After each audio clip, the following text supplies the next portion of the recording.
Ranjit Kumar, who is cycling from India to Australia, touring 10 countries. India మొత్తం కూడా తిరిగిండ్రు కదా, మీకు ఏదన్నా ఎక్స్పీరియన్స్ అట్లాంటివి అయినాయా? లైక్ చాలా ప్లేసెస్లో అయినా, ఈవెన్ కాశ్మీర్లో అయింది.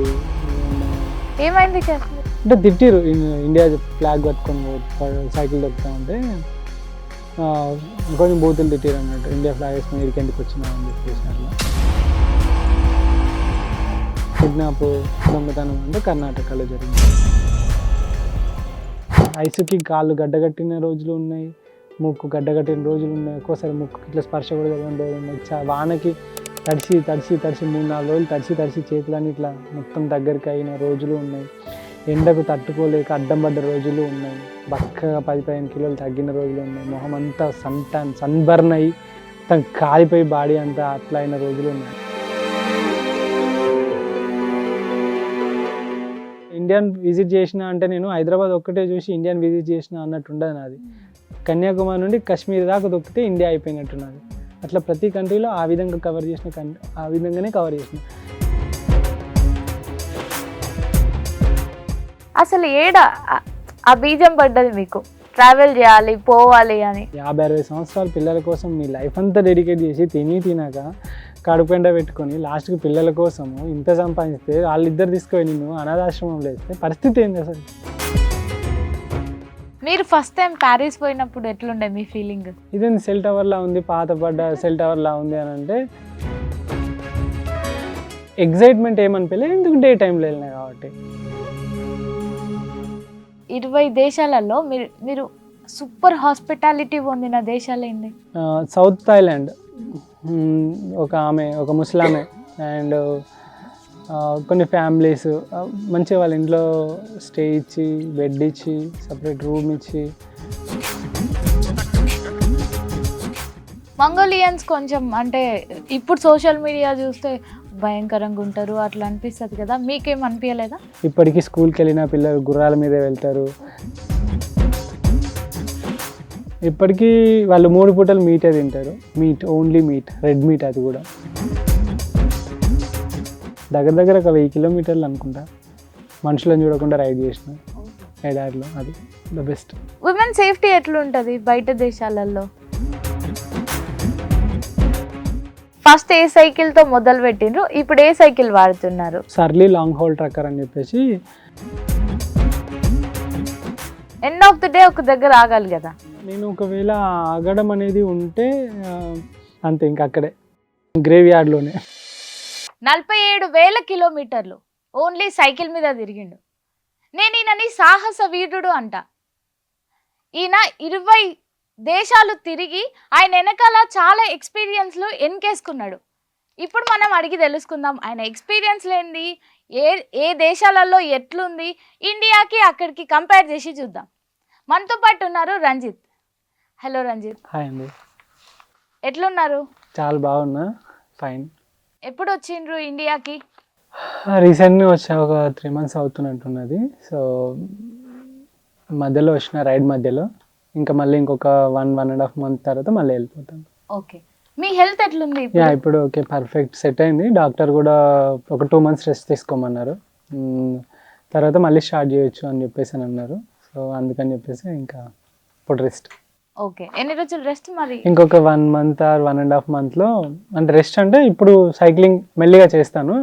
లైక్ హైదరాబాద్లో ఇంటి దగ్గరే కొంచెం ఫస్ట్ చూసేసుకొని ఓకే నో ప్రాబ్లం, పెయిన్ గిట్లా ఏమి ఉండట్లేదు అని అంటే దెన్ ఇటలీ వెళ్ళిపోతాం. మళ్ళీ ఇటలీ అక్కడే ఉందా మీ సైకిల్? సైకిల్ అక్కడే ఉన్నాను. ఓకే. ఎట్లుంది మరి మొత్తం ఆ దేశాలు, యూరోప్ దేశాలన్నీ తిరుగుతూ ఉంటే ఎట్లుంది?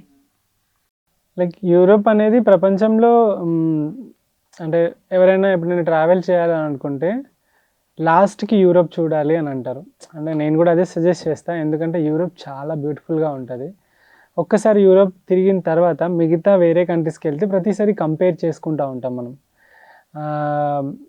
ఇప్పుడు మనం ఒక పెద్ద టాప్ 5 star హోటల్ నుండి నార్మల్ లాడ్జ్ దగ్గరికి వెళ్ళి చూస్తే మనం ఫస్ట్ లాడ్జ్ చూసి తర్వాత 2 star, తర్వాత 3 star హోటల్, తర్వాత 4 star హోటల్, తర్వాత 5 star హోటల్ చూస్తే ఒక్కదానొకటి అప్గ్రేడ్ అవుతూ లైక్ మనకు తెలుస్తూ ఉంటుంది ఒక్కొక్క దానిలో. మీరు డైరెక్ట్ 5 star హోటల్ నుండి డైరెక్ట్ లాడ్జ్ ఉండి డైరెక్ట్ లాడ్జ్లోకి వెళ్ళిపోతే ఎట్లుంటుంది అబ్బా చాలా కంపేర్ చేసుకుంటాం కదా.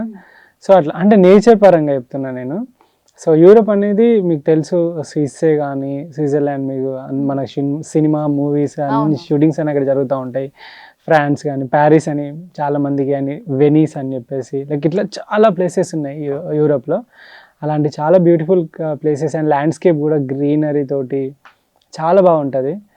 సో ఇప్పుడు వాటిని చూస్తూ ఉంటే ప్రతిరోజు ఒక రైడ్ చేసి ఒక దగ్గర క్యాంప్ వేసుకొని పొద్దున్నే క్యాంప్ జిప్ తీస్తే పొద్దున్నే చూస్తే అంతా చాలా బ్యూటిఫుల్గా అనిపిస్తాయి అన్నట్టు. భూలోక స్వర్గం అనొచ్చు.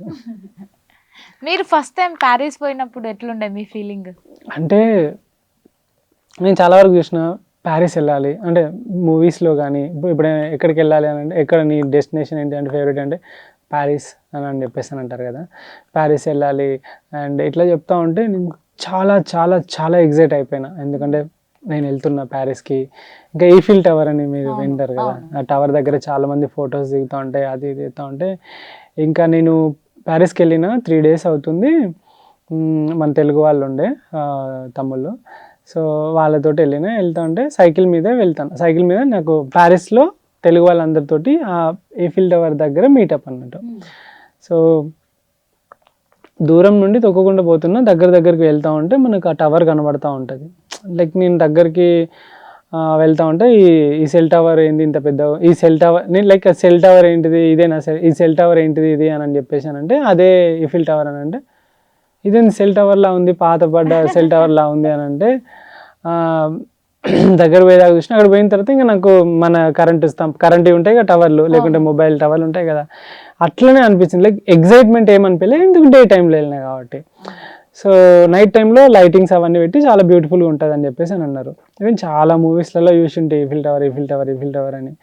ఫైనల్గా చూస్తూ మనం అక్కడికి వెళ్తే ఎట్లుంటే అక్కడికి వెళ్ళిన తర్వాత నేను అస్సలకి లైక్ డిసప్పాయింట్ అయినా, ఏంది ఇది ఇట్లుంది, ఇది ఒకప్పుడు సెల్ టవర్ అని అంటారు. సో దాన్ని పర్యాటక కేంద్రంగా మార్చి దాన్ని మెల్లిమెల్లిగా రిపేర్లు చేస్తుంది.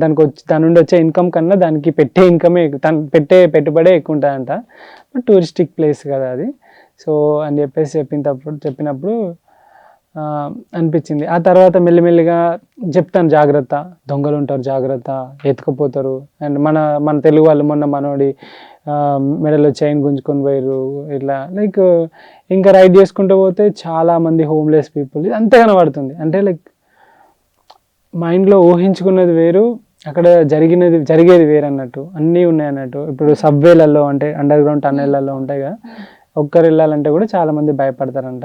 ఎందుకంటే చాలా మంది అక్కడికి వెళ్ళిపోయి హోమ్లెస్ పీపుల్ అయ్యి లైక్ అసైలం తీసుకొని వీసాలు లైక్ టూరిస్ట్ వీసా మీద పోయి అక్కడికే పోయి చాలా మంది డ్రగ్స్ కానీ వీటికి అలవాటు పడిపోయి చాలా దారుణంగా ఉండే. అంటే లైక్ బ్యాడ్ ఎక్స్పీరియన్స్ అనుకోండి. నాకు మీకేమన్నా అట్లాంటిది జరిగిందా? నాకు జరగలేదు, ఎందుకంటే నాతో 2-3 మంది తెలుగు వాళ్ళు ఉన్నారు. సిటీ దాటేదాకా నాతో ఇంకొక ఫ్రెండ్ కూడా వచ్చిండు. కానీ ఒక్కసారి సిటీ దాటిన తర్వాత అప్పటిదాకా నా దగ్గర నా మైండ్ మొత్తం డిస్టర్బ్ అయిపోయించి అమ్మ ఇట్లుంది. ఒక్కసారి సిటీ దాటిన తర్వాత లైక్ ల్యాండ్స్కేప్స్, ఆ విలేజెస్, ఆ పీపుల్, ఆ మంచి రోడ్లు, సైక్లింగ్ డెడికేటెడ్ ట్రాక్స్ అవన్నీ చూసినప్పుడు డెవలప్మెంట్ ప్రతి కంట్రీలో ప్రతి సిటీలో ఉంటుంది, కానీ డెవలప్మెంట్ విలేజ్లలో ఉంటుంది చూసిండ్రా, అది రియల్గా డెవలప్ అయిన కంట్రీ అని అంటాం మనం. సో సిటీలో ఏ విధంగా ఇల్లులు ఉన్నాయో విలేజెస్లో అలానే ఇల్లులు, అలానే రోడ్లు, అలాంటి డెవలప్మెంటు అంతా విలేజెస్లో కూడా అట్లనే ఉన్నది. అప్పుడు అనిపించింది లైక్ డెవలప్డ్ కంట్రీస్ అంటే సిటీలు డెవలప్ అవ్వడు కాదు, కంట్రీ అంతా డెవలప్డ్ అని చెప్పేసి. మనం చూస్తాము, మన చుట్టూ సిటీ రేంజ్ దాటిన తర్వాత ఇంకా మీకు తెలుసు ఊళ్ళల్లో కానీ ఇంకా పక్కన కానీ అంతా ఇక ఆగమాగం రోడ్లు కానీ పొక్కలు పడి ఇట్లా ఆగమాగం ఉంటూనే ఉంటుంది, అంతటా నీళ్ళు నిలిచి అదంతా ఉంటుంది. బట్ అక్కడ గమనించిన వరకు అయితే చాలా కంట్రీస్లో విలేజెస్ కూడా మంచి స్ట్రక్చర్ తోటి ఉంటాయి. ఇలా కట్టాలి ఇల్లులు అంటే 100 ఇల్లులు ఉంటే 100 ఇల్లులు అలానే అదే స్ట్రక్చర్ మెయింటైన్ చేస్తూ ఉంటాయి అన్నట్టు. అండ్ ఇప్పటికీ వాళ్ళ ఒక చర్చి 1000 సంవత్సరాల చర్చ్, 900 సంవత్సరాల చర్చ్, అసలు మనకు స్టన్ అయిపోతాం తెలుసా. 800 సంవత్సరాల క్రితం చర్చ్ అని చెప్పేసి చాలా పెద్ద ఉంటాయి, ఏంది అప్పటి చర్చ్ ఇంకా ఉందా అని చెప్పేసి. వాళ్ళ కన్స్ట్రక్షన్ కానీ అప్పుడు మన దగ్గర చూసుకుంటే 100-150 సంవత్సరాల క్రితం కట్టిన బిల్డింగ్స్ అన్నీ పరల్ వారు ఉంటాయి, లైక్ పలిగిపోయి ఉంటాయి. 70, 50, 30, 40 సంవత్సరాలు కట్టినాయి. రోడ్లన్నీ పగిలిపోయి ఉంటాయి. రోడ్లకి వెళ్ళి డాంబర్ లేస్తూనే ఉంటుంది. కానీ మనం అనుకుంటాం ఏంటంటే మన ఇండియా చీప్ అని కాదు, కానీ కొన్ని వేల సంవత్సరాల క్రితం కట్టిన మన గుళ్ళు ఇప్పటికీ అలానే చెక్కు చెదరకుండా ఉన్నాయి. చూసిరా? అంటే ఇప్పుడు ఉన్న మనుషులు కల్తీ చేస్తున్నారు. అప్పుడున్న మనుషులు ఎంత మంచిగా, అంటే ఆ యూరోప్లో ఉన్న వాళ్ళైనా మన మన ఇండియన్స్ అయినా కూడా మన గుళ్ళు చూసిరా, ఎన్ని భూకంపాలు ఎన్ని వచ్చినా తట్టుకొని అట్లనే ఉన్నాయి. చూడండి, ఎన్ని రామప్ప చూడొచ్చు, మనము 1000 స్తంభాల గుడి చూడొచ్చు, అక్కడ హంపి చూడొచ్చు. ఇన్వేడర్స్ అట్లా చేసిరేమో కానీ, ఏమన్నా చేయొచ్చు, కానీ ఇప్పటికీ చెక్కు చెదరకుండా అట్లనే ఉన్నాయి. సో ఇవన్నీ కంపేర్ చేస్తున్నప్పుడు అనిపిస్తాయి, ఇప్పుడు కరప్షన్ వల్ల ఇట్లున్నది, కానీ ఒకప్పుడు మనవి అంటారు కదా, రోడ్లపైన ముత్యాలు, శ్రీకృష్ణదేవరాయలు గారి సమయంలో రోడ్లపైన ముత్యాలు వేసి అమ్మిరని చెప్పేసి వజ్రాలు. ఇప్పుడు ఒక్క వాన వస్తే మొత్తం కొట్టుకపోతాయి. ఇప్పుడు నిండిపోతుంది కదా మనకు, ఎన్ని చూస్తాం మనం, నీళ్ళు మొత్తం నిండిపోతుంది. లైక్ ఒకప్పుడు వేరు, ఒకప్పుడు ఉన్నది వేరు, కానీ ఇప్పుడు మనం చేసుకునేది వేరు. అవును. జనరల్గా టూరిస్టులు అంటే ఫ్లైట్లో పోయి ఆడ దిగి ఈఫిల్ టవర్ చూసి కొన్ని ప్లేసెస్ చూసి వచ్చేస్తారు. మీరైతే సైకిల్ మీద పోవాలా కాబట్టి అన్నీ చూసుకుంటూ పోవాలా. వాళ్ళ కుటుంబాలతో ఉంటారు, వాళ్ళతో తింటారు. ఎట్లుంటుండే ఆ ఫీల్ వాళ్ళతో, కొత్త వాళ్ళతోటి, స్ట్రేంజర్స్ తోటి పోయి మనం కూర్చొని తినుడు, వాళ్ళతో దోస్తాన్ చేసుడు. ఫస్ట్ ఏంటంటే ఫస్ట్ నన్ను వాళ్ళు రోడ్ పైన సైక్లింగ్ చేసుకుంటా అట్లా వెళ్తూ ఉంటారు కదా, వెళ్తూ ఉంటే వాళ్ళు నన్ను చూసిరనుకోండి, కార్లో చూసినా, బైక్లో చూసినా, ఎట్లా చూసినా, ఫస్ట్ వాళ్ళు నన్ను ఆపి అసలు ఏంటి నీ స్టోరీ ఏంటి, ఇండియా ఫ్లాగ్ ఉంది, అసలు ఎవరు నువ్వు ఏంటి అని చెప్పేసి అడగంగానే నేను నా స్టోరీ చెప్తాను. నా స్టోరీ చెప్పినప్పుడు వాళ్ళకి లైక్ అనిపిస్తుంది, అబ్బా నువ్వు అంత దూరం నుండి వస్తున్నావా, సో నేను నీకు ఏమి ఇవ్వగలను ఏంటంటే, పర్లేదు ఏం లేదని అంటే, ఇవాళ ఈవినింగ్ అయిపోయింది కదా, మరి నీకు రెస్ట్ మా ఇంట్లో ఉంటావా, మళ్ళీ ఒకరోజు కావాలనుకుంటే మీరు ఇక్కడ రెస్ట్ తీసుకోవచ్చు, ఉండమని కావాలంటే మీరు రెస్ట్ తీసుకోవచ్చు, మంచిగా ఫ్రెష్ అప్ అయ్యి వెళ్ళిపోవచ్చు, మళ్ళీ పొద్దున కావాలంటే వెళ్ళిపోండి, ఒకరోజు ఉండమంటూ ఉండండి, 2 రోజులైనా ఉండొచ్చు, మీకు ప్రాబ్లం లేదు అని చెప్పేసి అని అన్నప్పుడు అనిపిస్తుంది నాకు, లైక్ వీళ్ళు మనల్ని ఇన్వైట్ చేయడం ఏంటి, లైక్ ఎందుకంటే మనం ఎక్కడో భారతదేశంలో, అదొక తెలుగు స్టేట్లో, ఎక్కడో ఉన్న మనము ఎక్కడో వేరే కంట్రీస్ వాళ్ళు మనల్ని ఇన్వైట్ చేసి వాళ్ళ ఇంటికి తీసుకెళ్ళి, సో వాళ్ళ ఫ్యామిలీని పరిచయం చేసి, వాళ్ళకి నా గురించి చెప్పి, వాళ్ళ గురించి నేను తెలుసుకొని, వాళ్ళ వంటలు వాళ్ళు వండి పెట్టి, వాళ్ళ ఇల్లు, ఇప్పుడు మన ఇంట్లో మనం చూసుకుంటే మన ఇల్లు ఒకలా ఉంటుంది, వేరే సిటీకి వెళ్తేనే వాళ్ళ ఇంట్లో వేరే సామాన్లు ఉంటాయి, వేరే కంట్రీకి వెళ్ళి కంప్లీట్గా వాళ్ళ లైఫ్ స్టైల్ అదంతా, ఇప్పుడు చల్లటి ప్రదేశాలు అవన్నీ, వాళ్ళ జీవన విధానం కానీ, వాళ్ళ కల్చర్ కానీ, వాళ్ళ ఫుడ్ కానీ డిఫరెంట్ ఇవన్నీ టేస్ట్ చేయించి చూపెడతా ఉంటే లైఫ్ అంటే చాలా విషయాలు తెలుసుకోవచ్చు మనం. ఆ ఎక్స్పీరియన్స్ ఏదైతే ఉందో వాళ్ళ ఇంట్లో వాళ్ళతో కూర్చుని ఆ రోజు వాళ్ళతో గడిపింది, వాళ్ళు ట్రీట్ చేసే విధానము, మనం అంటే అతిథి దేవోభవ అని మనం ఎట్లా చూసుకుంటామో, వాళ్ళు సిమిలర్ కైండ్ ఆఫ్ లైక్ అట్లనే చూసుకోవడం అండ్ మంచి రెస్పెక్ట్ ఇవ్వడం, అదంతా చూసినప్పుడు ఇదంతా ఒక నార్మల్ వ్యక్తికి దొరకడం చాలా కష్టం. ఎందుకనంటే నువ్వు ఒక టూరిస్ట్గా వెళ్ళినప్పుడు నేను ఎవడు పట్టించుకోడు, ఎందుకంటే నువ్వు వెళ్తావు, హోటల్ ఉంటావు, టూరిస్ట్ ప్లేస్కి వెళ్తావు, చూస్తావు, మళ్ళీ వస్తావు, హోటల్కి వస్తావు, మళ్ళీ ఫ్లైట్ పట్టుకుంటూ ఇండియాకి వస్తావు, అంతే. నీకు లోకల్ పీపుల్ తోటి ఎక్స్పీరియన్స్ దొరకాలంటే నువ్వు మనీ పెట్టాల్సిందే. ర్యాండమ్గా నీ నుండి ఏమీ ఆశించకుండా ఒకరు వాళ్ళ ఇంటికి తీసుకుపోయి నీకు అన్నీ చూపెట్టి అన్నీ చేసిండే లైక్ అదృష్టం, అంతే. మనం చేసే పనికి రెస్పెక్ట్. మీరు తిరిగిన 20 దేశాలు కదా, 20 దేశాలలో మీరు సూపర్ హాస్పిటాలిటీ పొందిన దేశాలు ఏంటి?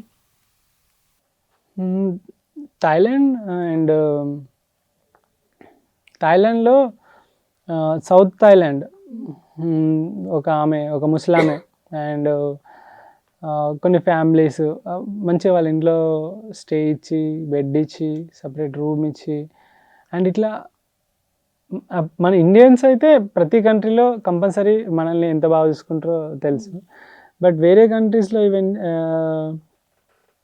South Korea and even Taiwan, Mongolia అయితే ఇంకా నేను ఎలాంటి రఫ్ కండిషన్స్లో కూడా వాళ్ళ ఇళ్ళల్లో తీసుకెళ్ళి, ఇల్లులు అంటే వాళ్ళ యట్ అంటారు, యట్ అంటే చుట్టూ తడకనే లైక్ స్టిక్ లేదా మట్టితోటి చేసి, బ్యాంబూతోటి కానీ చేసి మొత్తం ఇట్లా పైకి ఇట్లా గుడిసెలాగా వేసేసి ఒక వైట్ కవర్ ఇట్లా కప్పుతారు. ఉమ్, ఉమ్, జస్ట్ రూములు గేమ్లు ఏముండవు, జస్ట్ ఒక గుండ్రటిది ఒక హట్ లాగా ఉంటుంది అంతే ఇట్లా ఓపెన్గా. ఉమ్, ఆ చుట్టూ బెడ్లు ఉంటాయి, ఇట్లా బెడ్లు పిల్లలు ఇట్లా పడుకుంటారు అంతే. మధ్యలో పొయ్యి ఉంటుంది, ఆ పొయ్యిలో వేడి నీళ్ళు కాలుతూ ఉంటాయి, పైకి పొగ్గొట్టం ఉంటుంది. ఈ లోపల వేడి ఏదైతే ఉన్నదో దాంతో ఆ ఇల్లు అంతా వేడవుతూ ఉంటుంది. ఉమ్, ఉమ్. అలాంటి ప్లేసెస్లో నాకు మంగోలియన్స్ ఎక్కువ శాతం హార్స్ మిల్క్ తాగుతారు.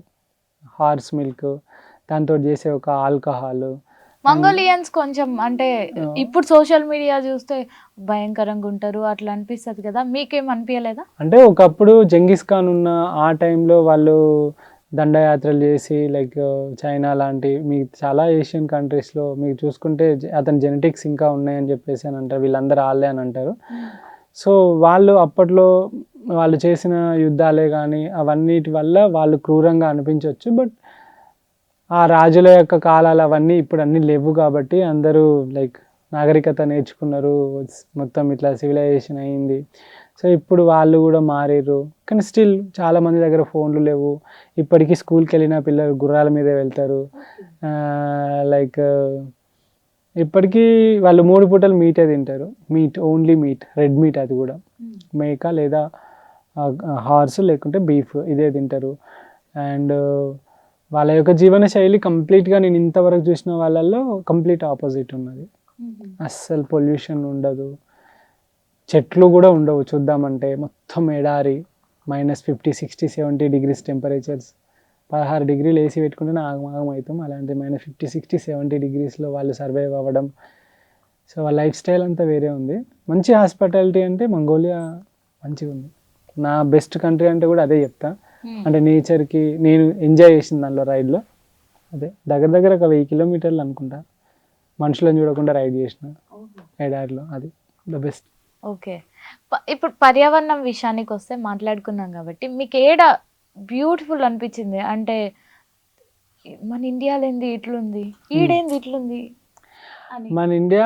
మన ఇండియాలో అంతకన్నా బ్యూటిఫుల్గా ఉన్నాయి ప్లేసెస్, కానీ వాటిని ఖరాబ్ చేసేది మాత్రం మనమే. వాళ్ళు నేచర్కి ఇచ్చే ఇంపార్టెన్స్ ఏదైతే ఉందో మనం ఇవ్వం అంతే. మన దగ్గర చెత్త వేయడమే కానీ, మన దగ్గర మన ఇల్లు శుభ్రంగా ఉంటే చాలు అని అనుకుంటాం. అని చెప్పేసి మన ఇల్లు ఉడిచి ఇంటి మీద చెత్త తీసి బయట వేస్తాం. ఇప్పుడు వాళ్ళు చెత్త కావాలి అని అంటే, వాళ్ళు చెత్త వేయాలి అని అంటే ఎట్లా ఉంటుంది, వాళ్ళ గార్బేజ్ సిస్టమ్ కంపల్సరీ పొడి చెత్త తడి చెత్త అని మధ్యలో గవర్నమెంట్ చెప్తుంది కదా. మనం ఏం చేస్తాం, అట్లా పొడి చెత్త తడి చెత్త అసలు వేరు చేయం, అన్నీ ఒకటే దానిలో వేస్తాము. రీసైక్లింగ్ చేయడానికి చాలా ఇబ్బందులు ఉంటాయి. అంటే అక్కడ ఎట్లా అంటే పొడి చెత్తకు సంబంధించింది, తడి చెత్త సంబంధించింది అట్లా సపరేట్గా పెట్టి, దాన్ని పొడి చెత్త వెహికల్ ఒకరోజు వస్తుంది, తడి చెత్త వెహికల్ ఒకరోజు వస్తుంది. అవన్నిటిని కరెక్ట్గా కలెక్ట్ చేసుకుని, ఒకవేళ ఇది ఇల్లేసినా ఫైనే, మళ్ళీ వాళ్ళకి ఫైన్ వేస్తారు. అట్లా తెలియక వేసినా కూడా ఆ సిస్టమ్ కానీ, ఆ పీపుల్ కానీ, వాళ్ళు ఇచ్చే రెస్పెక్ట్ కానీ. ఈవెన్ మీకు తెలుసో లేదో, జపాన్ మీకు తెలుసు కదా, జపాన్లో చెత్త కుండీలు కనబడవు మీకు. ఏ చెత్త అయినా వాళ్ళ బ్యాగులలో పెట్టుకుని ఇంటికి పోయినాకైనా పడేసుకుంటారు, లేదంటే కన్వీనియంట్ స్టోర్లు అని ఉంటాయి, స్టోర్స్. ఆ స్టోర్స్లోనైనా చెత్త కుండీలు ఉంటాయి, 7-Eleven అని చెప్పేసి అవి ఉంటాయి, లాస్ అని అవి ఇవి. సో వాటిలలోనైనా వేస్తారు తప్ప, ఎట్టి పరిస్థితిలో ఇట్లా ఎవరు చూస్తలేడు కదా అని చెప్పేసి ఇట్లా పడేసిపోవడం, ఇట్లా పేపర్ మలిసి ఇట్లా పడేయడమే కానీ వాట్ ఎవర్, ఎట్టి పరిస్థితిలో ఇలాంటివి ఉండవు. అండ్ మీకు తెలుసో లేదో, మీకు తెలుసు ఆల్కహాల్ మనకి ఎక్కడ దొరుకుద్ది, ఓన్లీ వైన్ మార్ట్ లేదా వైన్స్లో మాత్రం, లేదా బార్ అండ్ రెస్టారెంట్లో ఆల్కహాల్ని మీరు క్యారీ చేయలేరు. అండ్ అక్కడ నుండి తీసుకొని కూడా రాలేరు, ఓన్లీ అక్కడే చేసుకోవాలి, తాగాలి, రావాలి. సో మిగతా కంట్రీస్లో ఎలా అంటే మీకు ఆల్కహాల్ అన్ని షాప్లలో దొరుకుద్ది. ఓకే, మీకు రెస్టారెంట్లో దొరుకుద్ది, పెట్టుకోవచ్చు సపరేట్గా పెట్టుకోవాలనుకుంటే. కన్వీనియన్స్ స్టోర్లో మీకు ఆల్కహాల్ దొరుకుద్ది. మీకు పెద్ద పెద్ద మాల్స్లో, పెద్ద లైక్ సూపర్ మార్కెట్స్లో ఆల్కహాల్ దొరుకుద్ది. ఎక్కడ పడితే అక్కడ ఆల్కహాల్ దొరుకుద్ది. మరి చిన్న పిల్లలు తీసుకోవడం, తాగడం అట్లాంటివి? ఈవెన్ వాళ్ళు ఒకవేళ తీసుకోవాలనుకుంటే వాళ్ళు 18+ అయి ఉండి వాళ్ళ ఐడి చూపెడితేనే అప్పుడే ఇస్తారు. Okay okay. అందుకే చిన్నపిల్లలు కానీ వీళ్ళు ఏం చేస్తారంటే ఎవరికైనా పెద్దోళ్ళకి కొన్ని డబ్బులు ఇచ్చేసి కొనుక్కరమ్మని చెప్పేసి చెప్తారు. ఓకే. హోమ్లెస్ వాళ్ళు వీళ్ళు ఉంటారు కదా వాళ్ళకి. ఈవెన్ నేను ఆస్ట్రేలియాలోకి వెళ్ళినప్పుడు ఒకసారి లైక్ ఒకటేంటి బియర్ ఏమో లైక్ తీసుకున్న తర్వాత ఐడి చూపెట్టమన్నారు. నా ఐడి లేదు అని అన్న. ఐడి లేదు, ఫోన్లో ఉంది చూపెడతా అంటే లేదు డైరెక్ట్ ఫిజికల్గానే చూపెట్టాలి అని అన్నారు. నేను 18+ అని చెప్పేసి చెప్తే అయినా కూడా నువ్వు నిరూపించుకోవాలి అని అంటే సపరేట్ అక్కడ పెట్టేసి మళ్ళీ నేను రూమ్కి వెళ్ళిపోయినా అన్నట్టు. సో అట్లుంటుంది. అంటే మీరు ఎందుకు ఆల్కహాల్ గురించి తెచ్చినా అంటే మన దగ్గర ఆల్కహాల్ ఇంత స్ట్రిక్ట్గా అమ్మినా కూడా స్టిల్ డ్రంక్ అండ్ డ్రైవ్లో ప్రాణాలు తీసుకుంటారు. ఈయన తాగిపోయి వేరే వాళ్ళని గుద్ది ప్రాణాలు తీస్తారు. లారీ బస్సు డ్రైవర్లు రీసెంట్గా తాగుండి బస్సు తీసుకుపోయి లారీ గుద్ది 40 మందిని కాలిపోయి చచ్చిపోయింది. ఆడు మాత్రం బయట పడ్డాడు, మిగతా వాళ్ళు చచ్చిపోయిన ఇట్లా చాలా ఉన్నాయి. కంపల్సరీ ఒక లారీ డ్రైవరే కానీ ఎవరైనా కూడా మ్యాక్సిమం 100లో 80% మంది అంటే అందరూ తాగరు కావచ్చు, బట్ 80% మంది ఎంతో కొంతనైనా తీసుకుంటారు. ఇలా యాక్సిడెంట్లు అయ్యి లేకుంటే ఇలా తాగిన తర్వాత ఫ్యామిలీ ఎలా తీసుకుపోయి పిల్ల మొగళ్ళ గొడవలు, పిల్లలు దాన్ని చూసి ఇప్పుడు తండ్రి తండ్రి తాగొచ్చి వాళ్ళ వైఫ్ తోటి గొడవనే పెట్టుకున్నాడు అనుకో, చూసే కిడ్ మానసిక పరిస్థితి ఎలా ఉంటుంది, అతడు ఏ విధంగా రియాక్ట్ అవుతాడు, పెద్దగా అయినాక అతని మైండ్ సెట్ ఎలా ఉంటుంది, లైక్ ఎలా మారుతాడు. అండ్ తాగిన తర్వాత కుటుంబ సంబంధాలు కూడా కరెక్ట్గా ఉండవు. అండ్ దగ్గర పార్టీకి కానీ ఫంక్షన్కి కానీ వెళ్తే అక్కడితో కంపేర్ చేసుకుంటే వాళ్ళు తాగుతారు, మంచిగా ఇష్టం, వాళ్ళు కూడా ఫుల్ తాగుతారు, ఎవరింటికి వాళ్ళు పోతారు. మనం తాగిన తర్వాత అసలైన కథ స్టార్ట్ అవుతుంది, లొల్లి స్టార్ట్ అవుతుంది, తలకాయలు వాళ్ళు కొట్టుకునేవి ఉంటాయి, చంపుకునేటివి ఉంటాయి, ఇంకా పెద్ద మొత్తం ఊరంతా ఏకం చేసినవి ఉంటాయి. తాగుడు వల్ల ఎన్ని నష్టాలు ఉన్నాయి అని అంటే ఫారిన్ కంట్రీస్లో కన్నా మన కంట్రీస్లో మన దగ్గర కొంచెం ఎక్కువనే ఉన్నాయి. ఫ్యామిలీలే చెడిపోతున్నాయి, పిల్లలు సరైన దారిలో నుండి వెళ్ళిపోతారు, ఫైనాన్షియల్గా స్ట్రాంగ్ ఉండలేకపోతారు, అండ్ మనీ కూడబెట్టలేకపోతున్నారు, జాబులు పోతున్నాయి. లైక్ దీనివల్ల ఇదంతా ఏంటంటే స్ట్రెస్, వర్క్ ప్రెషరు, అండ్ ఇవన్నీ మెల్లమెల్లగా వీటి వల్లనే. ఇంత లైక్ ఇంత స్ట్రిక్ట్గా ఉన్నా కూడా ఇలా జరుగుతుంది. అక్కడ ఇది కంపారిజన్ చూసుకుంటే అక్కడ అంత దొరికినా కూడా ఆ రెస్ట్రిక్షన్ లేవు, అంటే రూల్స్ ఎవరు పాటించట్లేదు. లైక్ మనం తాగితే కంపల్సరీ మన వాళ్ళు బండి తోలుకుంటూ పోతారు. అతను ఆ మత్తులో తోలుకుంటూ పోయి ఒక అతను ఉన్నాడు, డ్యూటీకి పోయి వస్తుండే బండి మీదకి, అంటే డ్యూటీకి పోయి వస్తూ ఉంటే పిల్లలు 2 పిల్లలు ఉన్నారు, కొత్తగా ఆయన పెళ్ళి అయిన తర్వాత ఒక 3-4 సంవత్సరాల పిల్లలు ఉన్నారు ఆయనకి. ఆయన ఏదో బండి మీద పోయి అమాయకుడు పాపం బండి మీద పోతాడు. ఒక అతను బాగా తాగిండు, కారు తీసుకుపోయి అతను గుడ్డి చంపిండు. అంటే అతను ఒక్కనే చంపలే, ఆ ఫ్యామిలీనే చంపినట్టే కదా. ఆ పిల్లలందరూ జీవితాంతం తండ్రి లేకుండా ఫైనాన్షియల్గా ఎంత స్ట్రగుల్ అవుతారు, లైక్ వాళ్ళని చూసుకుంటూ ఎవరు, ఆ తల్లి వాళ్ళని ఎట్లా సాధాలి, ఇదంతా కూడా ఒక అవేర్నెస్ లేకపోవడం. లైక్ అంతా ఇంత సిస్టమ్ ఇదంతా కూడా కొంచెం చూసి చూడనట్టు వదిలిపెట్టారు. అంత స్ట్రిక్ట్ రూల్స్ లేవు. మనం డ్రంక్ అండ్ డ్రైవ్లు దొరికితే తీసుకుపోయి ఏం చేస్తారు మహా అంటే కోర్టులో తీసుకెళ్ళిపోతారు, తర్వాత కౌన్సిలింగ్ ఇస్తారు, పంపించేస్తారు, అంతే కదా. అక్కడ నీకు లైసెన్స్ రద్దు చేస్తారు, జీవితంలో మళ్ళీ వాడు బండి కారు నడపలేడు. ఇంకా ఒక్క ట్రాఫిక్ రూల్ పాయింట్స్ ఉంటాయి, ఇట్లా 5 పాయింట్స్ ఉంటాయి అనుకోండి. ఒక్కసారి సిగ్నల్ జంప్ చేసిండు, 1 పాయింట్ కట్ చేస్తారు అనుకోండి, తర్వాత ఇంకొక దగ్గర ఇంకోటి చేసి 2 పాయింట్లు, ఇంకో దగ్గర చేసి 3 పాయింట్లు, 6 నెలలు నీకు లైసెన్స్. 6 నెలలు నువ్వు బండి నడపకుండా, 6 నెలలు నువ్వు అక్కడ ఒక ఫారిన్ కంట్రీలో 6 నెలలు నీకు కార్లో పోలేవు, బండిలో పోలేవు, నార్మల్ పబ్లిక్ ట్రాన్స్పోర్ట్లో పోవాలి. నీకు చాలా కాస్ట్ ఎక్కువ అవుతూ ఉంటుంది, మస్తు సేపు తిరగాల్సి వస్తుంది. నువ్వు జాబ్ లేకుండా ఇంట్లో ఉండలేవు, నువ్వు డ్రైవర్ని పెట్టుకోలేవు, డ్రైవర్ పెట్టుకుంటే డ్రైవర్కి గంటకు పే ఇవ్వాలి, ఎంత టార్చర్ ఉంటుంది వాళ్ళకి. సో కాబట్టి మూసుకొని సైలెంట్గా తాగిన అంటే అన్నే బంటాడు, లేకుంటే ఎవరైనా తాగిన వాళ్ళని ఊబరో దేన్నో బుక్ చేసుకొని ఇంటికి వెళ్ళిపోతాడు తప్ప తాగదు, కారు నడపాడు, బండి నడపాడు. దానివల్ల ఏంటిది, ఎవరు ప్రాణం తీస్తలేడు. రూల్ ఏంటంటే నువ్వు సాగిన తర్వాత నువ్వు మైకంలో ఉంటూ ఎవరినో గుద్ది చంపితే నువ్వు చస్తే ఓకేరా బాబు, మళ్ళీ ఎదుట ఒక ఫ్యామిలీని చంపుతావు, నువ్వు లారీ అనుకో ఒక కారు మొత్తం లేపెత్తావు కావచ్చు, బస్ అనుకో బస్సు ఉన్న వాళ్ళు అందరినీ చంపేస్తావు కావచ్చు. నేను చాలా వరకు మనం కూడా చూస్తాం, సాయంత్రం కాగానే ఒక కోటర్ అలాగే నైట్ బండి స్టార్ట్ చేసే ముందు ఒక కోటర్ వేసి నడిపే డ్రైవర్లు ఎంతోమంది ఈవెన్ తెలుసు. లైక్ రీసెంట్గా కూడా మొన్న బస్సు ఖరాబ్ అయిపోయి, అదే మన మార్కాపురం సైడ్ అటు సైడ్ అది బస్సు స్టీరింగ్ తిరగట్లేదు అది అని చెప్పేసి అంటే ఆ డ్రైవరు రిపేర్ చేసి కూడా మళ్ళీ తీసుకుపోయి కూడా మళ్ళీ అక్కడే మూలమలుపులో దేన్నో ట్రిప్పర్లా పెట్రోల్ దాన్ని చంపేసింది. అంటే ఒక 40 మంది 23 మంది చనిపోయి అంతమంది ప్రాణాలకి నువ్వు ఇంత కూడా వాల్యూయే లేదు అసలు ప్రాణం అంటే. మనలో ఇక్కడున్న వాళ్ళ మన టైమింగ్లో కూడా ఇప్పుడు మీరు ఒక గంట పని చేసారు అనుకోండి, ఇక్కడ మీకు ఒక 500 రూపాయలు వస్తాయి అనుకుందాం ఇక్కడ. అట్లా ఒక 10 గంటలు పని చేస్తే మీకు 5,000 రూపాయలు వస్తాయి వేరే కంట్రీలో అనుకో. ఇక్కడ మన ఒక రోజు మొత్తం పని చేస్తే 1000 రూపాయలు వస్తాయి. అది కొంచెం మంచి శాలరీ. సో మన టైంకి ఏదైతే ఉన్నదో అంత వాల్యూ ఉండదు. మీరు చూడండి ఇక్కడ ఒక యూత్లో ఒక 4-5 ఈజీగా కూర్చొని ఒక దగ్గర కూర్చొని ఉత్తిగా ముచ్చట్లు చెప్పుకుంటూ ఉంటారు. ఆ రోజు మొత్తం కూడా వేస్ట్ చేస్తారు వాళ్ళు. కానీ వేరే కంట్రీస్లో తీసుకుంటే టైం ఒక రోజు అంటే ఒక గంటకు కూడా వాళ్ళకి పే వస్తూ ఉంటుంది. వాళ్ళు ఒక రోజు పని చేసుకుంటే వాళ్ళకి ఒక 4-5 వేలు సంపాదించుకుంటారు వాళ్ళు. ఒక 4-5 వేలు రోజుకు. అందుకే ఇండియాలో ఉన్న యూత్ కూడా ఈవెన్ కాలేజ్ చదువుకోవడానికి పోయిన వాళ్ళు కూడా ఒక గంట కూడా నాకు టైం ఇవ్వలేదు. నేను రైడ్లో కూడా అన్న మేము ఇవాళ అంటే మ్యాక్సిమం స్టూడెంట్స్ అందరూ అన్న మేము పార్ట్ టైంలో ఉన్నామన్నా, మేము జాబ్లో ఉన్నామన్నా, మేము ఏదో డ్యూటీలో ఏదో ఒకటి చేసుకుంటారు. సో ఇక టైం కూడా ఆ వాల్యూ అనేది ఉండదు. లైక్ తినే టైం పాస్ చేస్తూ ఉంటారు. లైక్ ఒక బీర్ పోపించి ఒక బిర్యానీ ఇప్పిస్తా 200 రూపాయలు ఇస్తా అని అంటే రీసెంట్గా చెప్తా, నేను ఇంటర్వ్యూలో చూసిన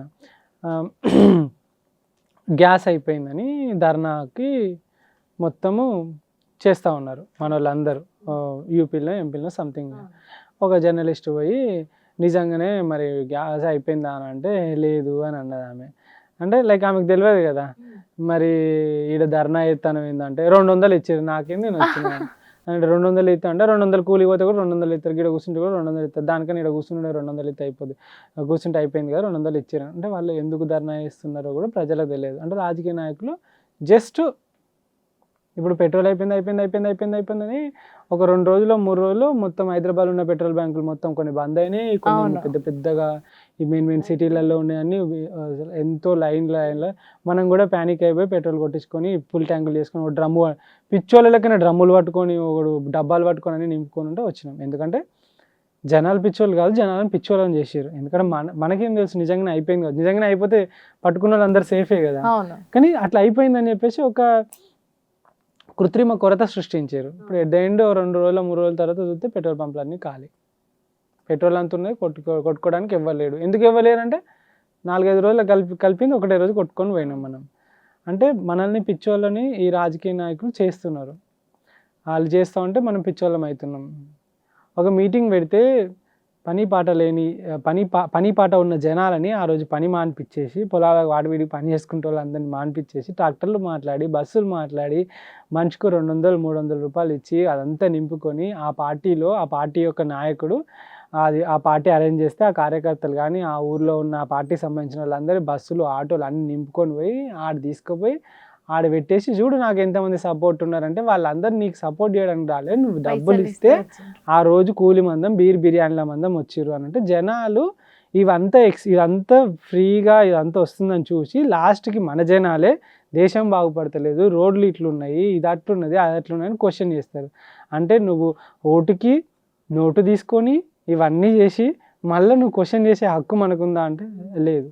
మిగతా కంట్రీస్లో ఎలా ఉన్నాయంటే పాలిటిక్స్లో కానీ ఎలక్షన్స్లో కానీ జరిగితే అతను జస్ట్ టీవీలో కానీ డిజిటల్ యాడ్స్ కానీ లేదంటే ఏదైనా చౌరస్తా దగ్గర నిల్చొని ఆయన వెనుక కూడా 4-5 ఉండరు. ఎంపీ క్యాండిడేట్ అయినా లైక్ ఇట్లా వచ్చేసి ఇట్లా నేను పాంప్లెట్ ఇస్తాడు, ఇట్లా నేను నిల్చుంటున్నా అని చెప్పి జస్ట్ ఒక పాంప్లెట్ ఇస్తే నచ్చితే తీసుకుంటే లేకుంటే ఆడ పడేసి పోతాడు అంతే. ఇక్కడ నీకు సర్పంచ్ వెనుక 3 ఉంటారు, సర్పంచ్ వెనుక 3 ఉంటారు. ఇక తర్వాత కొంచెం పెద్దోడు 3-4 అంటే ఇక ఎమ్మెల్యే అయితే ఎమ్మెల్యే చుట్టూ మొత్తం ఎంతమంది ఉంటారో ఆయన పేరు చెప్పి భూ కబ్జాలు చేసే గ్యాంగ్ ఒకటి ఉంటుంది, బెదిరించి డబ్బులు దొబ్బే గ్యాంగ్ ఒకటి ఉంటుంది, ఆయన ఇక ఆ గ్యాంగులు ఇంకెన్ని ఉంటాయి.